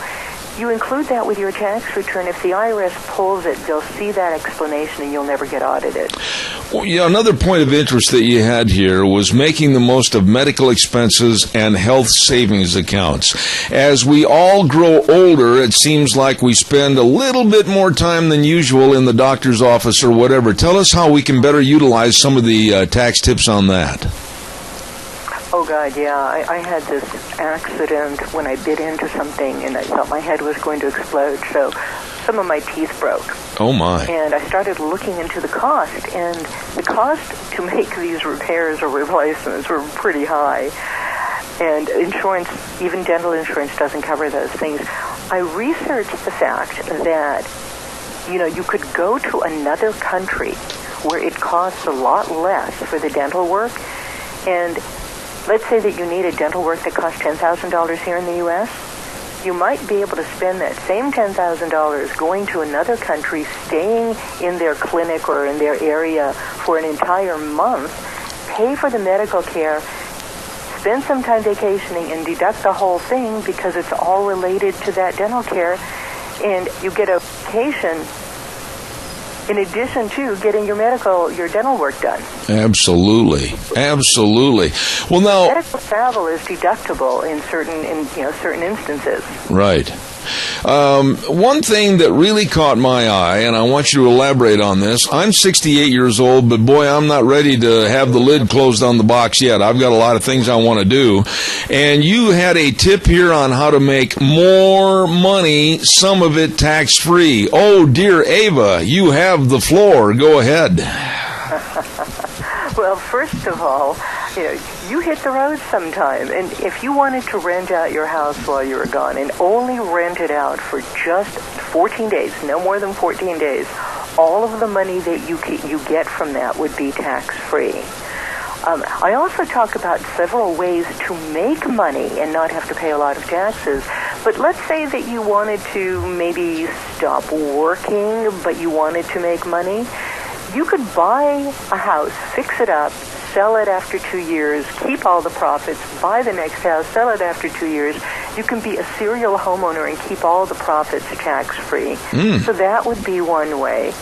Another way is to take some of the stuff that you love doing and turn that into a business. I mean, you're already doing that, but a lot of the things that you do in your business can be deductible. You could set up travel arrangements. For instance, I'll bet you've got people who really would go anywhere you are. You could set up an event in any state or any part of the world that you really wanted to go to and invite people. You write the whole thing off because you set it up as an educational program. So there are ways to turn the things you love to do into a legitimate business and deduct everything that you're doing. But you've got to be careful about the documentation, and this is where your wife comes in. She's good at that. So somebody on the team needs to know how to track and record everything that's happening and prove that it's business related. Okay, now let me ask you one final thought here, and then I want to... Your dog's leash again. Okay. You've been doing your homework, and I respect you for that. Eva, let me ask you this. I want to get the book, and I want to talk about the book in just a moment, but what about the IRS, and what about the tax codes, the ever-changing tax codes? How in the world can we keep up with all this, and are you in favor of, like some of the politicians, wanting to implement a flat tax? Honest to goodness, Zeb, in 1984-85, our state senator, Alan Cranston, was traveling around California and getting information, getting feedback from groups of people about how to change the tax code. And for some reason, I got invited to one of those small panels of about 20 people. And that was exactly my proposal, that we should have a flat tax. And I had gone down. We didn't have the internet. I went down to the Department of Commerce, pulled numbers, and I figured out that if we just taxed everybody right off the top, something like 5% of their gross income in the businesses, 5%, we would probably collect more tax than we do now, and nobody would have to waste their time making up deductions, making up expenses, or anything else. So yeah, I am in favor of a flat tax, but not like the fair tax or some of the other things I've seen. Just a flat tax, period. Why, with all this study of these various people, various politicians, etc., why is it so hard to find a system that would be more fair and equitable to the populace of the United States? You know why? And this is what I learned in those meetings with Alan Cranston. And we got the Tax Reform Act of 1986 out of that, which was even more complex than the 1954 tax code.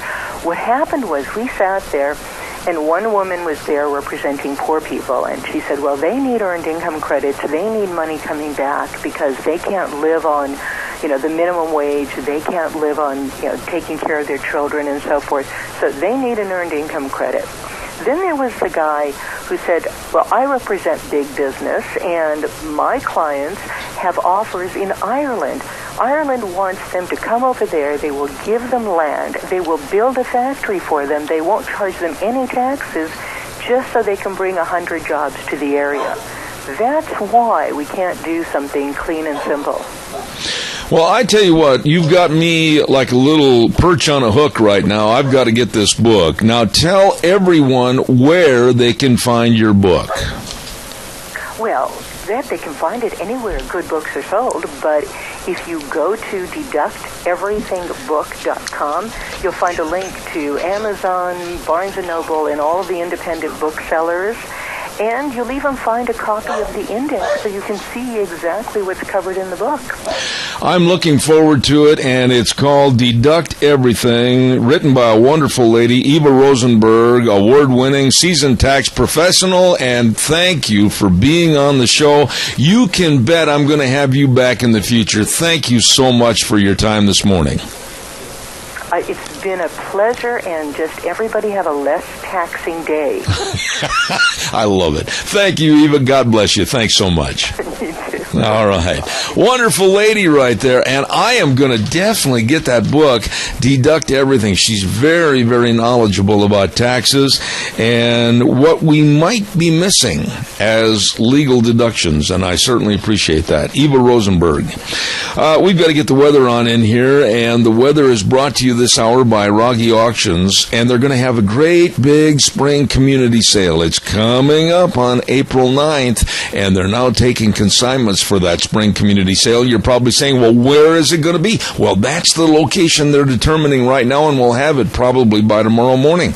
Consign early to get on this sale bill. Farm, livestock, weapons, ammunitions, ATV, side-by-sides, all of this. They will not be accepting household items for this big, high-quality spring community sale. Call Ron Rogge at 431-6187 or Cade Rogge at 431-0074 or go to their website at RoggeAuction.com. And right now, here's the weather with Scotty.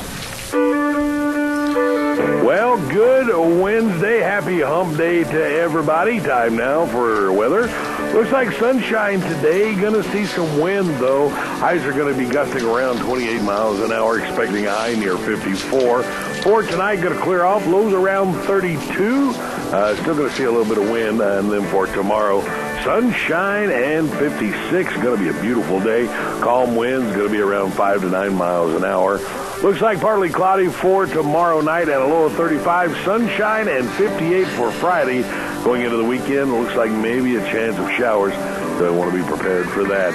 That is your Zeb at the Ranch weather forecast. Scotty Cameron sitting in for Gina Jamin. Oh, Scotty and Gina, they both do a great job helping us out on the weather, and we certainly appreciate it. And the weather brought to you this hour by Rogge Auctions and their big spring community sale. You better be calling in right now, I bit my tongue, for consignments for the spring community sale. It's going to be on April 9th, and like I said, I'm going to be talking to Cade later on today, and he's going to let me know the location where it's going to be and consign early, okay? Rogge Auction Spring Community Sale, bringing you the weather this hour.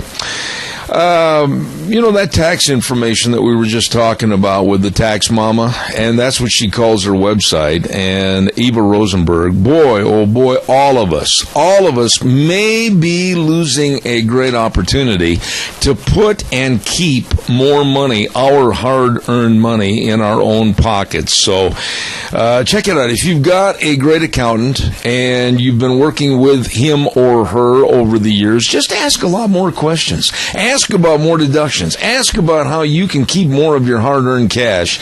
And besides, it is your money. Okay? Calls are welcome, 436-2244, 1-866-927-4587. University of Idaho got a little bit of a negative story in the press yesterday as the Vandal football program really is finding itself at, I believe, the end of the 2017 season without a conference. They are going to be kicked out of the Sun Belt Conference, and the Sun Belt's going to be a 10-team league in 2018.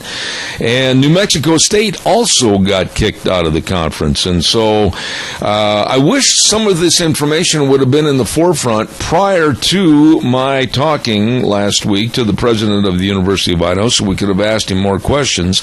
There are believed there are opportunities and chances that they may go to the Big Sky Conference, but I wish them well. I really do. The University of Idaho, I wish their entire athletic program a lot better than what it has been. I wish them better recruiting. I wish them better athletes. I also wish them better coaching. And I certainly hope they get things put together up there at U of I, and that after 2017 they have a place to go and really try to show the highlights of their athletes at the University of Idaho. I don't want to hear these stories about being kicked out of a certain league and opportunities that are waning. I hope they have better days ahead.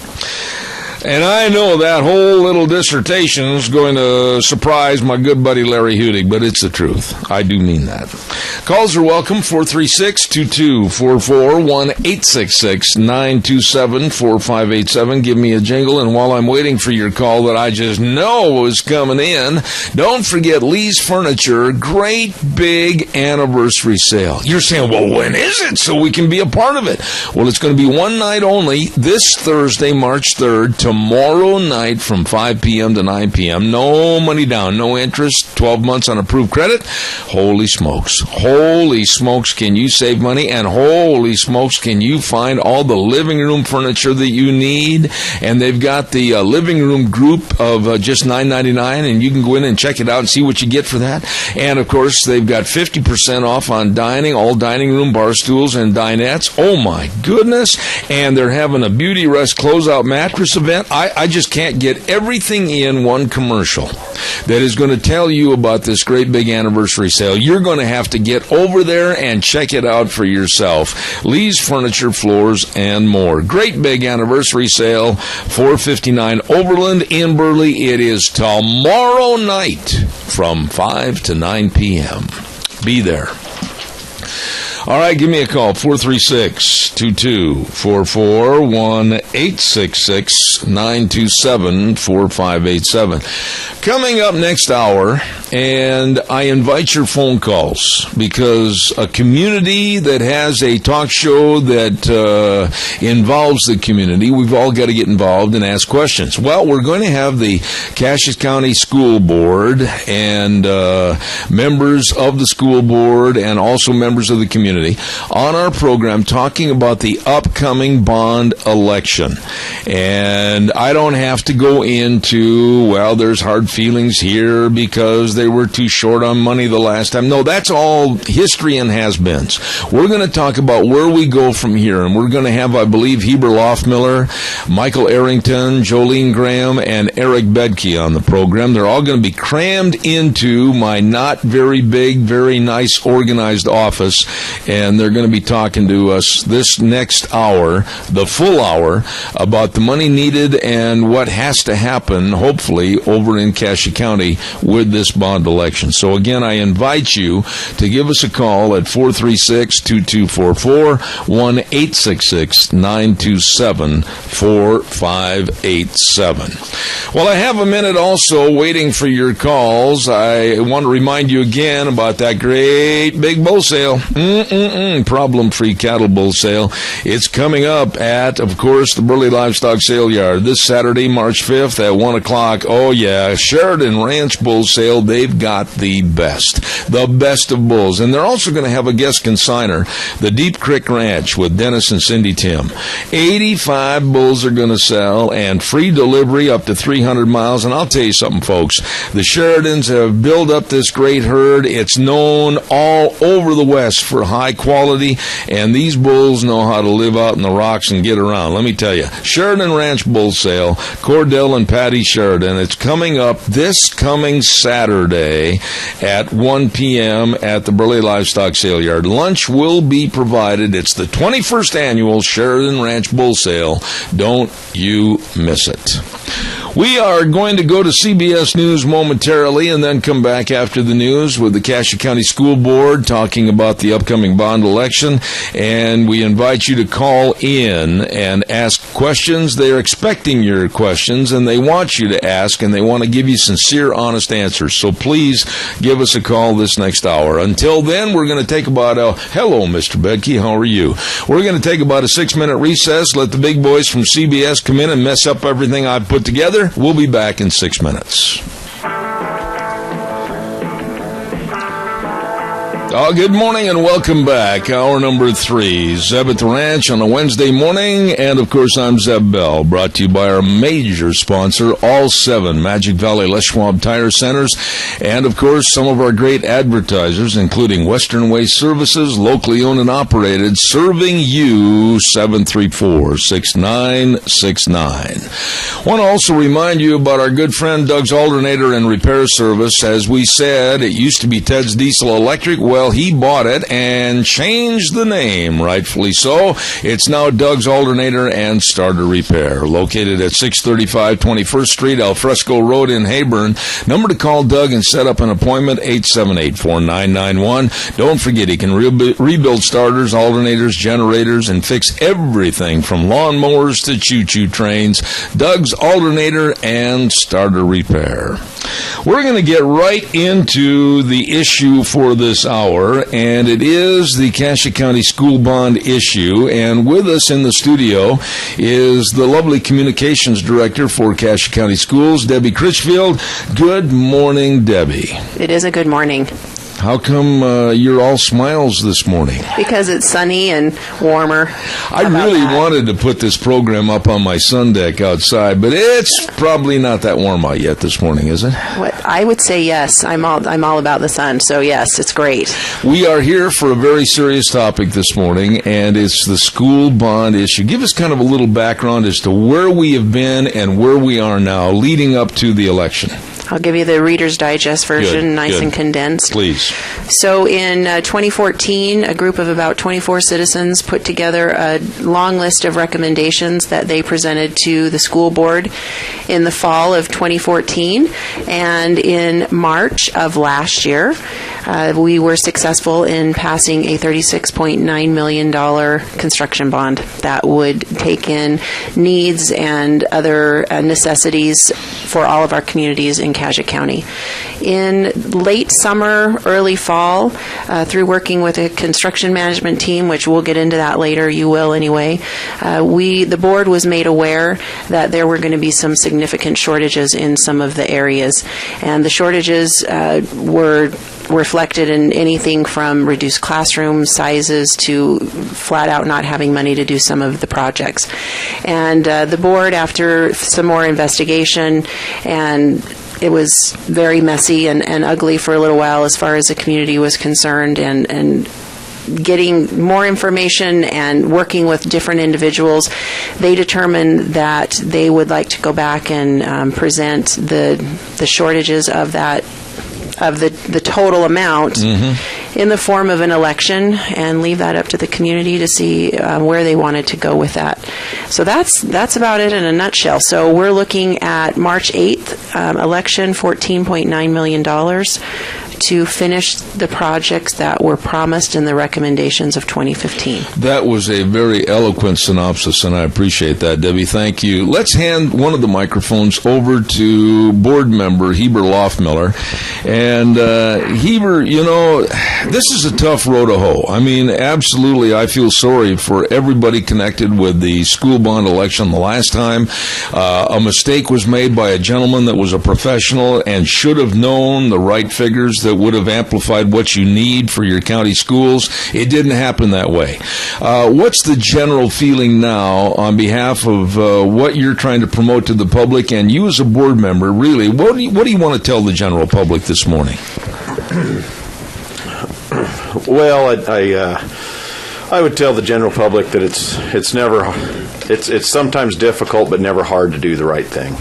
And that's, I think, kind of just covers this whole situation. Is at the end of the day, after we got over kind of the hurt feelings and the anger and some of the frustration we had with the situation, the right thing to do is to complete the projects as were promised, because they're needed, they're necessary, and those needs don't change. The number of kids don't change because we as a board, it's easy to maybe blame somebody else, and I think as a board we want to make it clear that we understand we made a mistake. We didn't have that second set of eyes that we have now, looking at the numbers, and that's on us, and we'll own that, and we would certainly apologize for that. But at the end of the day, like I said, we need to do the right thing, and that's to vote yes and get this additional funding and finish. Now, Heber, let's just lay it out on the table. I mean, it didn't have the full adequate money the last time. You need extra funding right now because the devil's in the details. If you don't do it now, you're going to have to do it sometime in the future anyway, aren't you? Absolutely. Hold that a little closer, please. Okay, we could kick that can down the road and ask the next board to have to worry about it, or we can fight the fight now. And right. I think that's this board, we're pretty resolved to do it right and do it once, and not have to keep. It feels like Groundhog Day if we just every 5 or 10 years got to keep coming back for money. That's just not the right way to treat our community. And Heber, you'd agree with me also that now would be better than the future because of increased cost and higher interest rates, probably. Well, as anybody knows, if you're gonna do the square footage anyway, you're better to pour the concrete in one pour. You're better to build the building one time instead of piecemeal or a little bit here and there. And that's how we view it. Is I think we get our biggest bang for the buck if we build what we need now instead of, like I said, kicking the can down the road when another board will have to fix our problem that we created. All right, we're welcoming phone calls. I mean, folks, there's no sense sitting in the coffee shop and griping and complaining to each other and then asking questions of each other when you don't have the answers. Here are people on the air right now this morning that are willing and able to answer your questions about the school bond election coming up next Tuesday. Number to call, 436-2244, 1-866-927-4587. Heber, if you'd hand that microphone over to Eric Bedke. Eric, what's been your involvement as far as the community member on this board? Too much, Zeb, I'm afraid. I was involved representing Oakley on the 3 previous failed bonds. I see. And then when this community committee was put together, more of a county committee was put together, I was acting as the chairman of that committee, and so we've been involved for quite a while. We went out and we looked at all of the schools and took a look at what the needs really were. And though I agree with Heber, pardon my start to the race. There you go. Anyway, though I agree with Heber, we could kick the can down the road and address some of these needs later, but it's a little bit more serious than that this go-around because of some of the shortfalls, as Debbie had touched a little bit on in the beginning. There are some projects that are not even going to be able to be completed. For example, we're looking at tearing down the Declo Elementary School and building a new elementary school, but the funding available for the Declo project now would only build a 37,000 square foot building, and that would be without computer labs, and that would be without a PE facility, gymnasium type building, if you will, for that elementary school. And even worse than that, on day one when they open the doors there, they're not going to be able to fit the kids in because it's too small. And so, like I say, we've got that money allocated for Declo, but it's not adequate to do what we thought it was going to do when those numbers were first presented. And Debbie, if you still got the microphone over there, all the issues that we're talking about as far as the school bond money is concerned, these are all hard, cold facts of real need, aren't they? Yes, and one of the things that we talked about last year exactly at this time was what are the needs? If the additional bond money is not there, then you're looking at prioritizing the needs. So there's not fluffy things in there. There's not extras. What was presented to the board a year ago represented the needs, and the board will have to go back, and I know Heber can address that. If this money doesn't come through in some of the communities, and Eric was talking about Declo, I don't want to speak for the board, but they will have, and Heber can do that, but there will have to be some community meetings and decision-making beyond what has happened at this point. Now, you mentioned that you have made corrections to how you're going to do this and overseeing any potential problems. And I'm assuming that's where Michael Arrington comes in. Is that correct? Michael, and I really feel sorry for Michael because he walked in and he's being overshadowed by everybody else. He's only about 6'9.5", and my door jams, he mussed his hair up on the top of my door jamb. My goodness, you're not a tiny man. I'm scared of you. Oh, there's no reason to be scared of me, Zeb. Wanna bet? Anyway, Michael Arrington with the Star Corporation, what is your involvement with the Cassia County school bond election? Our involvement is we've been hired as the construction manager general contractor for the Cassia County School District, or CMGC. And what our job is we are able to serve the owner during design process, to be able to help put accurate budgets together, to be able to help them make good decisions with what to do with their money, how to get the most out of it. And then after that process is done, we're the ones that go and collect bids from the subcontracting community and actually go out and build the projects. And so we get to have a unique role where we get to be with the district and help during design as well as build the facilities. So, Michael, is it fair in my assessment on what you just said is that there's been a bid turned in for costing so much, whether it's at Burley or Declo or Oakley or Malta, whatever, and then you are basically a safeguard to make sure that those items do not go over bid. Is that correct? That's correct. So we've put together estimates now. Right. And then once the plans are done, we'll go out to bid, and our job is to help make sure those come in on budget. Yes. Okay. Heber, it sounds to me like the school board has done all they can to rectify a problem that was a very negative problem, and now hopefully it can be turned into a positive. But like Debbie and I've talked in the past, I'm sure there's a lot of people that are worried about more money. They're worried about how much more it's going to cost them, and they're also maybe concerned about a trust issue with the school board and the building of these various projects. How do you alleviate their questions? What do you tell these people? Well, I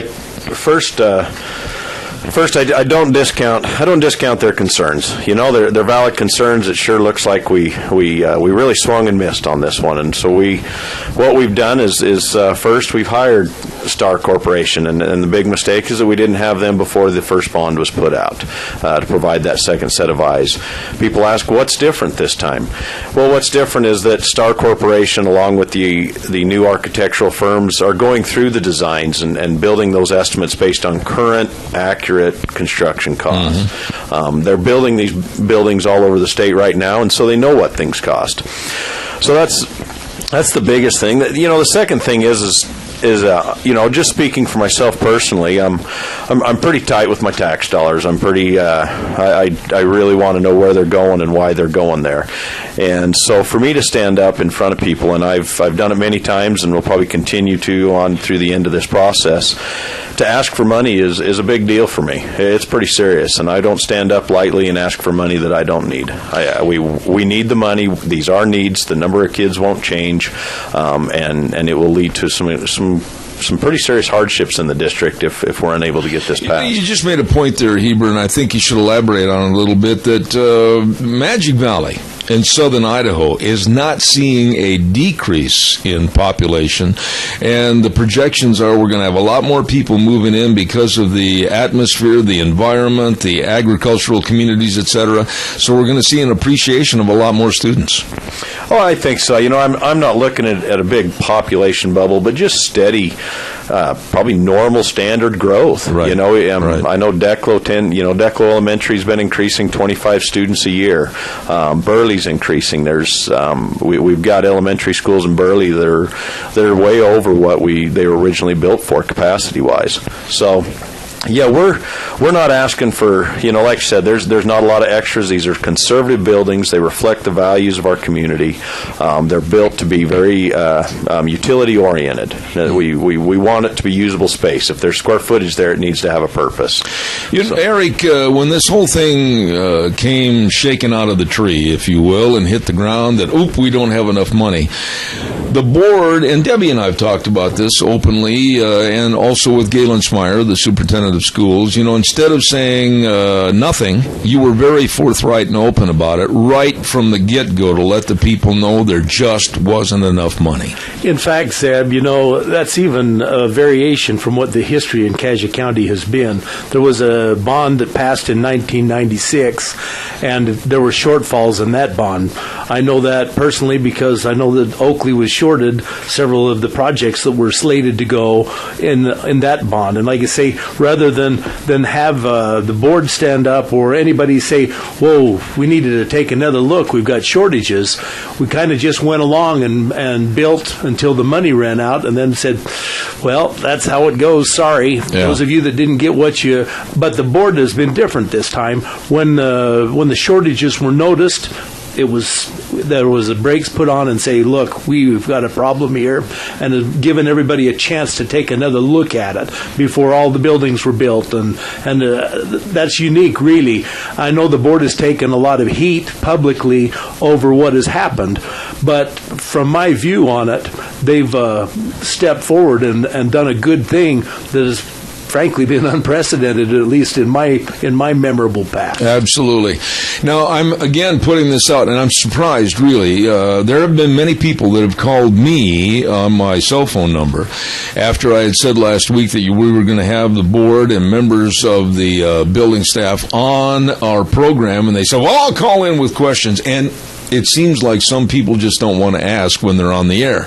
I'm imploring you, rather than sit at the coffee shop and make complaints, call right now and ask poignant questions, ask honest questions about what the money's going to be used for, why there was a shortfall. They'll answer anything right here at 436-2244, 1-866-927-4587. Debbie, I'm going to go back to you for a second. All of these different projects, and we do have a call. Let's take that first, and if all of you want to put your little headsets on, and I'd hate to share that headset with Michael, but go ahead.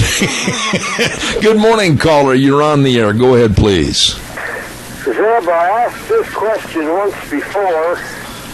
Have they determined which parcel of ground they're going to buy to put the early grade school, junior high on? I'll have them... They have. Which one is it? Because there's a difference in price. And the reason I ask this question is because if they have not got that purchased yet, and they got everything else purchased and got all their ducks in a row. And I was talking to some Declo people, and they said, we do not need another gymnasium in Declo. I'll hang up and they address that, please. All right, we'll start right around the room, and let's start with Debbie first of all, the communications director, and we'll go right down the line. And you heard the question that was asked about the property and the gymnasium, so go ahead, let's start that answer. I'm going to be brief because I didn't actually hear all the question, but I did hear about the property, and Heber can discuss it further. But for the new elementary school in Burley, the 10 acres that the board purchased many years ago is located on Park in about 50 South. It is east of Dot Foods, and so that is where the development and the design is intended for, and going forward with that. And I didn't hear the second question, so there was another question that was, or part of the question was asked about some people had made the statement to the caller that there was not a need for another gymnasium in Declo, and I'm sure you heard that. Which one wants to respond to that? Zeb, this is Heber Loftmiller. I'll address that. One of the things I think we have to have standards for what we do. And one of the things I, as a board member, am opposed to do is building what I consider incomplete buildings. When we build a building, we build it complete. And it includes, in any building, will include a multi-purpose room / gymnasium, whatever it is. Know that we're not building a practice gym next to the high school. We understand that. But if we are going to build a new elementary school, we are going to have a PE facility, whether it's multi-purpose room, whether it has baskets in it or not, but it's going to be there and it's going to be in that building. I appreciate the concern, and I want the listeners to understand that we aren't building a practice gym in Declo. We are building an elementary school, and part of building an elementary school includes some sort of a PE facility, a gym, whatever you want to call it, in that building. That's building a complete building. I'm opposed to doing part projects. Okay. Again, I want to reiterate, thank you, Bob, for your call, and let's open the floodgates and get some more. Why don't we talk a little bit about what is going to be covered for this bond election? Let's lay it out to the public that maybe doesn't understand about the Burley, Declo, Oakley, and Raft River schools, what they are hoping to get through this increased bond election. Is Michael going to handle that? All right. And Michael, if you'd tell us a little bit about that, I'd appreciate it. Absolutely. So let's run through each community and talk about what it is they will get. Good. And then we can circle back and talk about what they won't get. And if you see me raise my hand to give a kind of a cut sign, I've got a hard break in about 4 minutes at the bottom of the hour, and then we'll come back after that and make a continuation. Go ahead, Michael. Okay, Thank very you. good. Thank you. So in Burley, with the current funds, there'll be a new elementary school constructed. It will be sufficient for the current student needs. There won't be any room for growth built into it. That school will have very modest landscaping and a modest playground. The other projects in Burley would be a new heating system in the Dworshack Elementary School, a remodel at the Mountain View Elementary School, and a heating system at Burley Junior High. This was a difficult task for the board and the administration to take a list of needs and then prioritize those needs. But that's essentially what had to happen here. If there wasn't enough money, you have to put a list or prioritize those needs. So, Michael, I think it's fair in saying that each one of these individuals in this room, along with many others, they really had a racer to refine and define what was going to be really needed. Is that correct?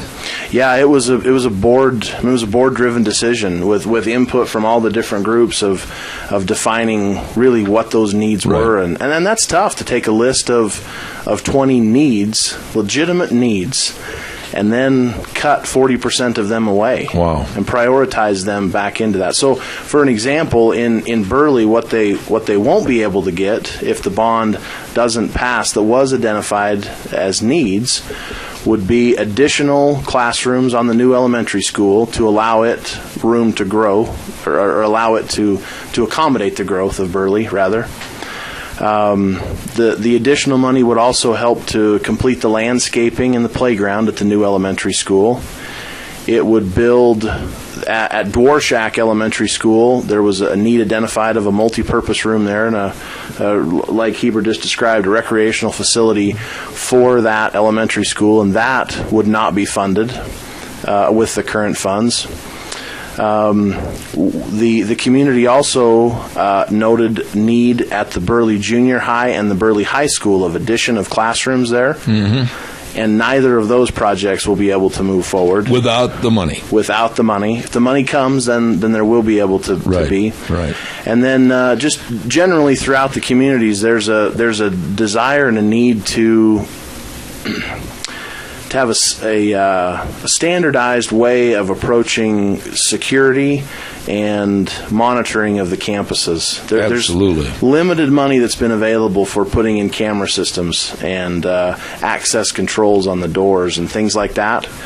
And if the bond passes, those projects would be fully funded. If it doesn't pass, as a general comment, there would be rough-in for that, but not the full part in there. Okay, now, Michael, what we're going to do is I've got a hard break at the bottom of the hour, but we're going to come back and talk about Declo in the same vein, Oakley and Raft River schools, and we're going to say without the money, this is what they're going to get bare bones, and with the extra money, what they can get. We're going to finish that list, and we are visiting with Heber Loftmiller, Michael Arrington, Eric Bedke, and, of course, Debbie Critchfield. And I stress, your calls are welcome and appreciated after the hard break at 436-2244, 1-866-927-4587. We'll send it back over our main studios and be back in 3 minutes. And now back to Zeb at the Ranch on AM 1230 KVAR. To reach Zeb, call 436-2244 or toll free 1-866-927-4587. And now, here is Zeb Bell. Don't forget the great big anniversary sale coming up tomorrow night at Lee's Furniture, Floors, and More. One night only anniversary sale Thursday, March 3rd, 5 p.m. to 9 p.m. No money down, no interest, 12 months on approved credit. Wow, you can save money on dining room sets, bedroom sets, recliners, closeout on mattresses, all this and much, much more at Lee's Furniture, Floors, and More at 459 Overland in Burley tomorrow night. One night only anniversary sale at Lee's Furniture, Floors, and More. Caller, good morning. You're on the air with your question. Go ahead, please. Hi, Zeb. I've got a comment to make and maybe a question at the same time. The Burley Junior High, they've got a big, huge parking lot out on the west end of it. What would be wrong with putting a school right next to it? They hardly use that parking lot. All right. Just use the continued facilities.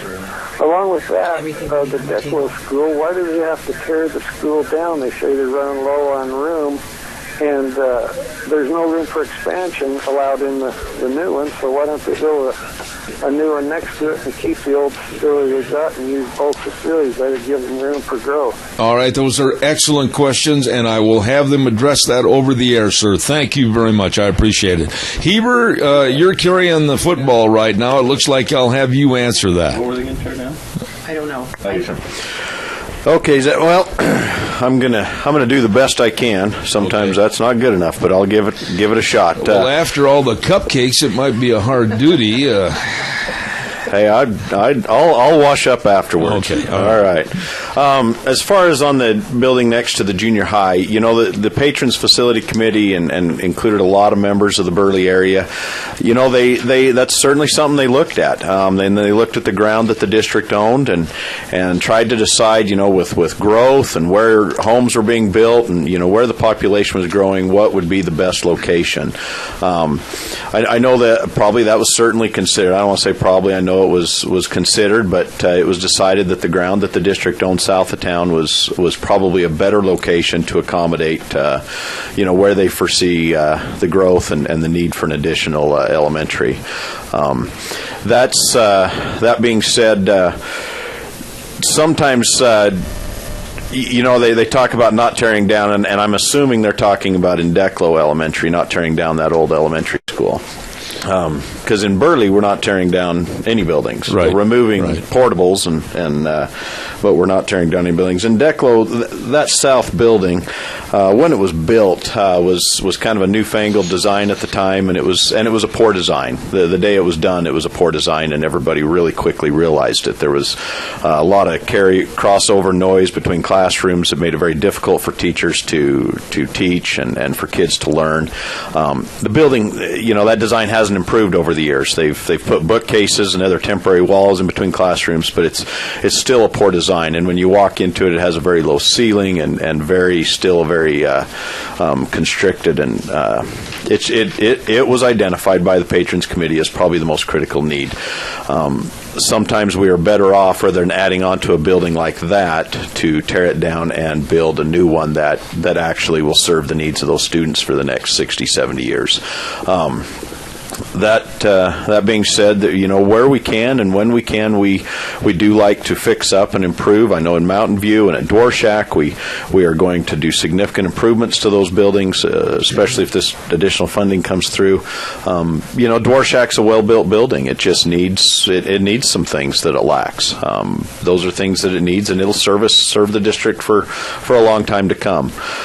That's a commitment the board has. We are committed to build buildings that will last, that will look good in the community, and that will be very functional for the life of their service, whether that be 60 years or 100 years. I want to get back to Michael in a moment with kind of a review of what's in if there is no increase in the money, or what's out if they don't get the increase. But I want to go over to Eric for just a moment. During the break, he was making a very, very serious comment about security for our our school children and the needs that might be overlooked because of maybe housing them and teaching them in modular activities. Go ahead and explain that a little bit, if you would, please. Okay, and I want to say right off the bat of this that I stand behind what this Patrons Committee came up with and recommended, because each of these things were needs. And one of the drivers behind the decisions that were made was security. Right. And everybody knows we've got so many modular classrooms in Burley, and we considered, as far as safety, what if we had an event? I mean, heaven forbid, but what if we had an event? And what if we had students that were outside in a modular classroom? So one of the things that drove this is we wanted to have not only adequate facilities, but we wanted them to be safe, and we wanted every child to be able to be inside a secure building.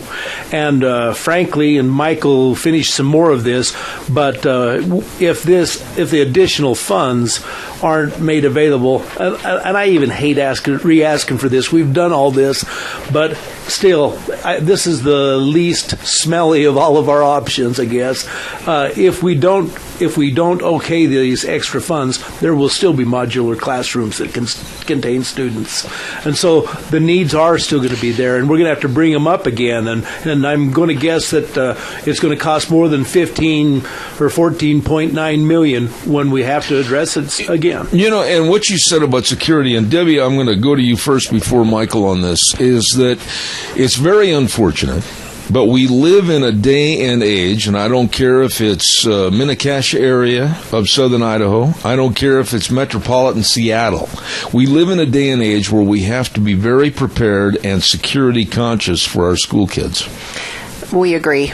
And the board had made a commitment several years ago when the plant facility levy was successful that they would go back through the existing facilities and start to add increased security measures. And they started that process out in the outlying schools of existing facilities. The additional money that is being asked at this time would accommodate those additional security measures at the new facilities. And so the effort is to make it a district-wide policy that the locks and cameras and those types of things are a norm at all of our schools. They're not a luxury. And as you pointed out, heaven forbid something like that should happen in our area, but you don't have to be away from the TV too long before you turn it back on and there's been some kind of a tragedy. And this isn't a scare tactic. We've heard that in the community. Well, you're trying to scare us into voting. No, we're trying to be prepared, and we're trying to be realistic and keep our kids and our teachers safe. You know, let's go over to Michael real quick. And Michael, we didn't talk about what is out without the additional funding in Declo, Oakley, and Malden. I'm going to ask you to give it a real quick review because we're down to the last 18 minutes in the show. And I want to make sure that we take time for more phone calls and any other comments that you as a board have. So go ahead, please. You bet. So in Declo, we've talked about it a little bit before, but the funding that would be available would take care of some heating requirements at the junior high and has enough money to build about 37,000 foot worth of school, which is just not sufficient for the current need. The current need requires about 50,000 feet, and if the bond passes, it will take care of those additional needs, as well as some substantial improvements at the junior high in having a common area and a connection to another building over there. Also will address some and make more convenient and a handicap accessible ramp. Right. They technically comply right now, but it could be better, and this would help with that.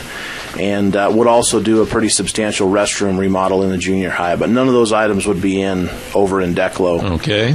In Oakley, they will have a new gymnasium, ag shop, and 6 classrooms. If the bond does not pass, there's the items that they won't have is a parking lot for their gym. They wouldn't have the landscaping and site work completed at the ag shop. There's 2 classrooms that they wanted for growth that they wouldn't be able to get, as well as some improvements at the existing gymnasium. Mm-hmm. In Malta, they'll have an addition and an expansion at the current high school and a remodel there, as well as an ag building. What they won't have is additional parking at the high school. or the landscaping completed around the schools. They won't have the upgrades to allow for accessibility out at the football field, and they wouldn't have the same the cameras and the security that we've talked about in some of the other facilities. Okay, now with all that being said, the additional bond money that's needed is $14.9 million, right? Correct. And then the entirety can be built at those 4 locations: Burley, Decla, Oakley, and Raft River. Debbie, I'm sure this question has come up by many, many people that are taxpayers. They're saying, okay, fine. How does this break down as to how it's going to affect me as a taxpayer? What would you answer them in regards to how much more is it going to cost them?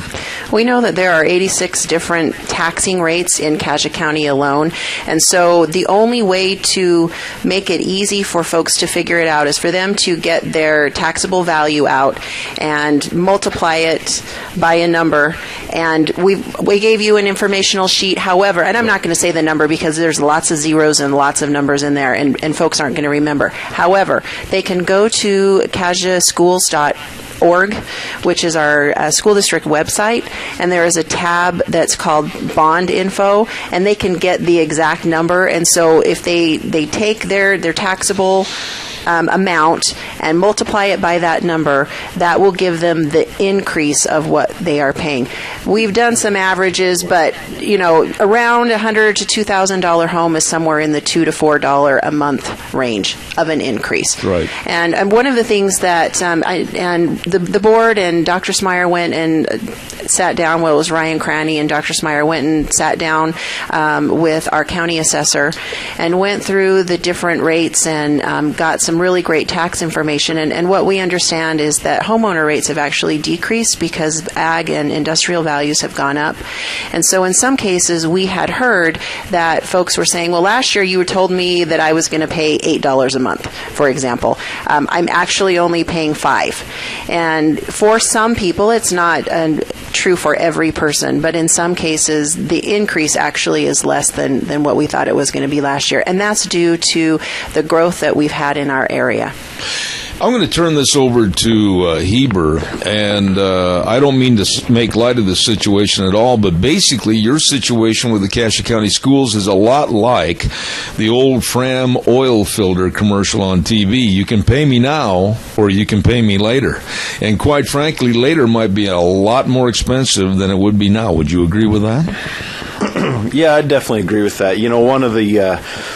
One of the great benefits of this bond and something that was a stated goal of both the school board and I know the patrons committee was to reduce the maintenance backlog that we have in the district. And this bond that passed and these additional funds that we're looking for would create some significant savings in just our ongoing maintenance. As you go into a building and do a full remodel, any of those pending work orders, whether it's carpet or paint or lights or electrical, whatever it is, they get addressed, and that becomes savings and frees up some additional maintenance money. One of the things people have asked of us, and we totally agree with them, is that we do a better job maintaining the facilities we have.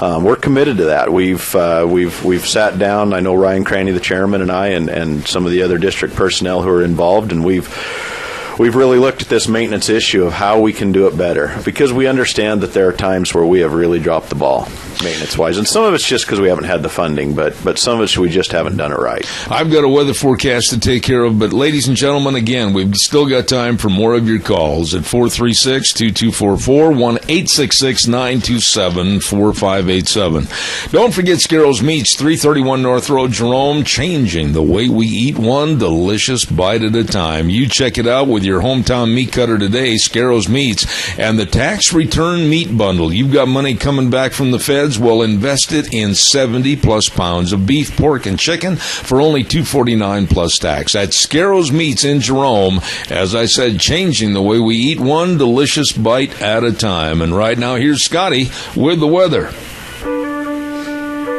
Well, good Wednesday. Happy hump day to everybody. Time now for weather. Looks like sunshine today. Going to see some wind, though. Highs are going to be gusting around 28 miles an hour, expecting a high near 54. For tonight, going to clear off. Lows around 32. Still going to see a little bit of wind. And then for tomorrow, Sunshine and 56. Going to be a beautiful day. Calm wind. Going to be around 5 to 9 miles an hour. Looks like partly cloudy for tomorrow night at a low of 35. Sunshine and 58 for Friday. Going into the weekend, looks like maybe a chance of showers. So I want to be prepared for that. That is your weather forecast. Scotty Cameron sitting in for Gina Jameson. Thank you, Scotty. I appreciate that. And again, the weather brought to you this hour by Scarrows Meats, 331 North Road, Jerome, changing the way we eat one delicious bite at a time. The bottom line is, I know I've talked to a lot of people in Cassia County that are upset about the lack of money, and they have to go back and look at it again to a $14.9 million shortfall. But the facts are, it's not going to do any good to be mad. It's not going to be any good to be upset. It's not going to be any benefit to point the finger at somebody. But I'll tell you this, as a private bystander on the outside, living in Twin Falls County, looking at what's happening over in Cassia County, I think you've got some very honest people that have sat here in previous times and given the reasons why they need the money, and they're doing it again. A mistake was made, and they're trying to overcome that mistake and make sure it's for the betterment of the school system and your children. Hebrew, would you agree with that synopsis? Yeah, Zeb, I sure would. You know, I understand people's frustration. Before I was on the board, I griped about the board, and when I leave the board, I'm going to gripe about the board. You know, that's just what we do. Give him another cupcake. That's right. Yeah, I need to sweeten up a touch. But you know, one of the things is I appreciate people that call and talk to me or stop on the road and visit with me and ask me questions, because what I've found is that a lot of people have really, you know, they have some incomplete information. And I'll talk to anybody, I'll take any call, have any conversation. I think we need to have them. But please touch base with me. If you're at all concerned about this or worried about it, I'll take your call and I'll visit with you. I think when you have the facts and you have all the numbers, I think you will conclude that the right thing to do is vote yes. I've had people say that they want to, you know, they're going to send a message with their vote, you know, because of their frustration that they're carrying, you know, for the board or whoever. And I like to tell those people, you know, the message, it probably won't get through. But I said what will happen is for the next 60 years, you'll drive by a building that's half of what it should have been because you're trying to send a message. So if you want to send a message, call us and tell us. Send it that way, because if you try to do it through the vote, you'll end up shortchanging your community. And in the end, I think there will be a pretty decent level of regret. Very well stated. Eric, now, it's going to be next Tuesday on March 8th, the voting, and it's at all the regular polling places, is it not? It is, and it's also available at the courthouse anytime now. Okay. And a vote yes. I mean, this is a vote for the prosperity and future prosperity of our community, right? Like I say, I don't think anybody could be more upset about what has taken place than those of us that have been in the fray of this. But like Heber said, I think you can still be mad and still vote yes. That would be the category that I'm in as well. It's too bad that it went like it did, but it's when the dust settles, it is what it is, and the need list still didn't change. And I'd encourage everybody to take a good hard look at that, scratch their mad spot, and go out and vote yes as well. All right, Eric, thank you very much. Let me go over to Michael right now of Star Corporation. And Michael, your final thoughts. I've got a couple of minutes left. I'd like, from the construction aspect, your thoughts on why they should vote yes for this. Well, thank you. I think that what's been expressed, I agree with that. The way to get the most bang for the dollar is to do it today, and to include those couple classrooms and some of these miscellaneous items that have had to been put aside, and to do it today is going to get it for the least amount of cost to the taxpayer. Will be good for the district, and really I think that's at the end of the day when we're being good stewards of what money we have. And if we have that money and can make that purchase today, we ought to do it for the least amount that we can, and that really is what it is. I'd also weigh in that this team and the district has seen that we're here to tell the truth and to be on the district side, and to help them get the absolute most that they can out of their money. Absolutely. And we're ready to do that. Michael, thank you for being here. And finish it up with Debbie. And Debbie, of course, Communications Director for the Cache County Schools. I don't know what else we can say. We've invited the people to call if they had any comments. I know they're listening out there, and maybe the negativity is not what you think it is leading up to next Tuesday, March 8th. Your final thoughts? We're tired. How about that? I bet you are.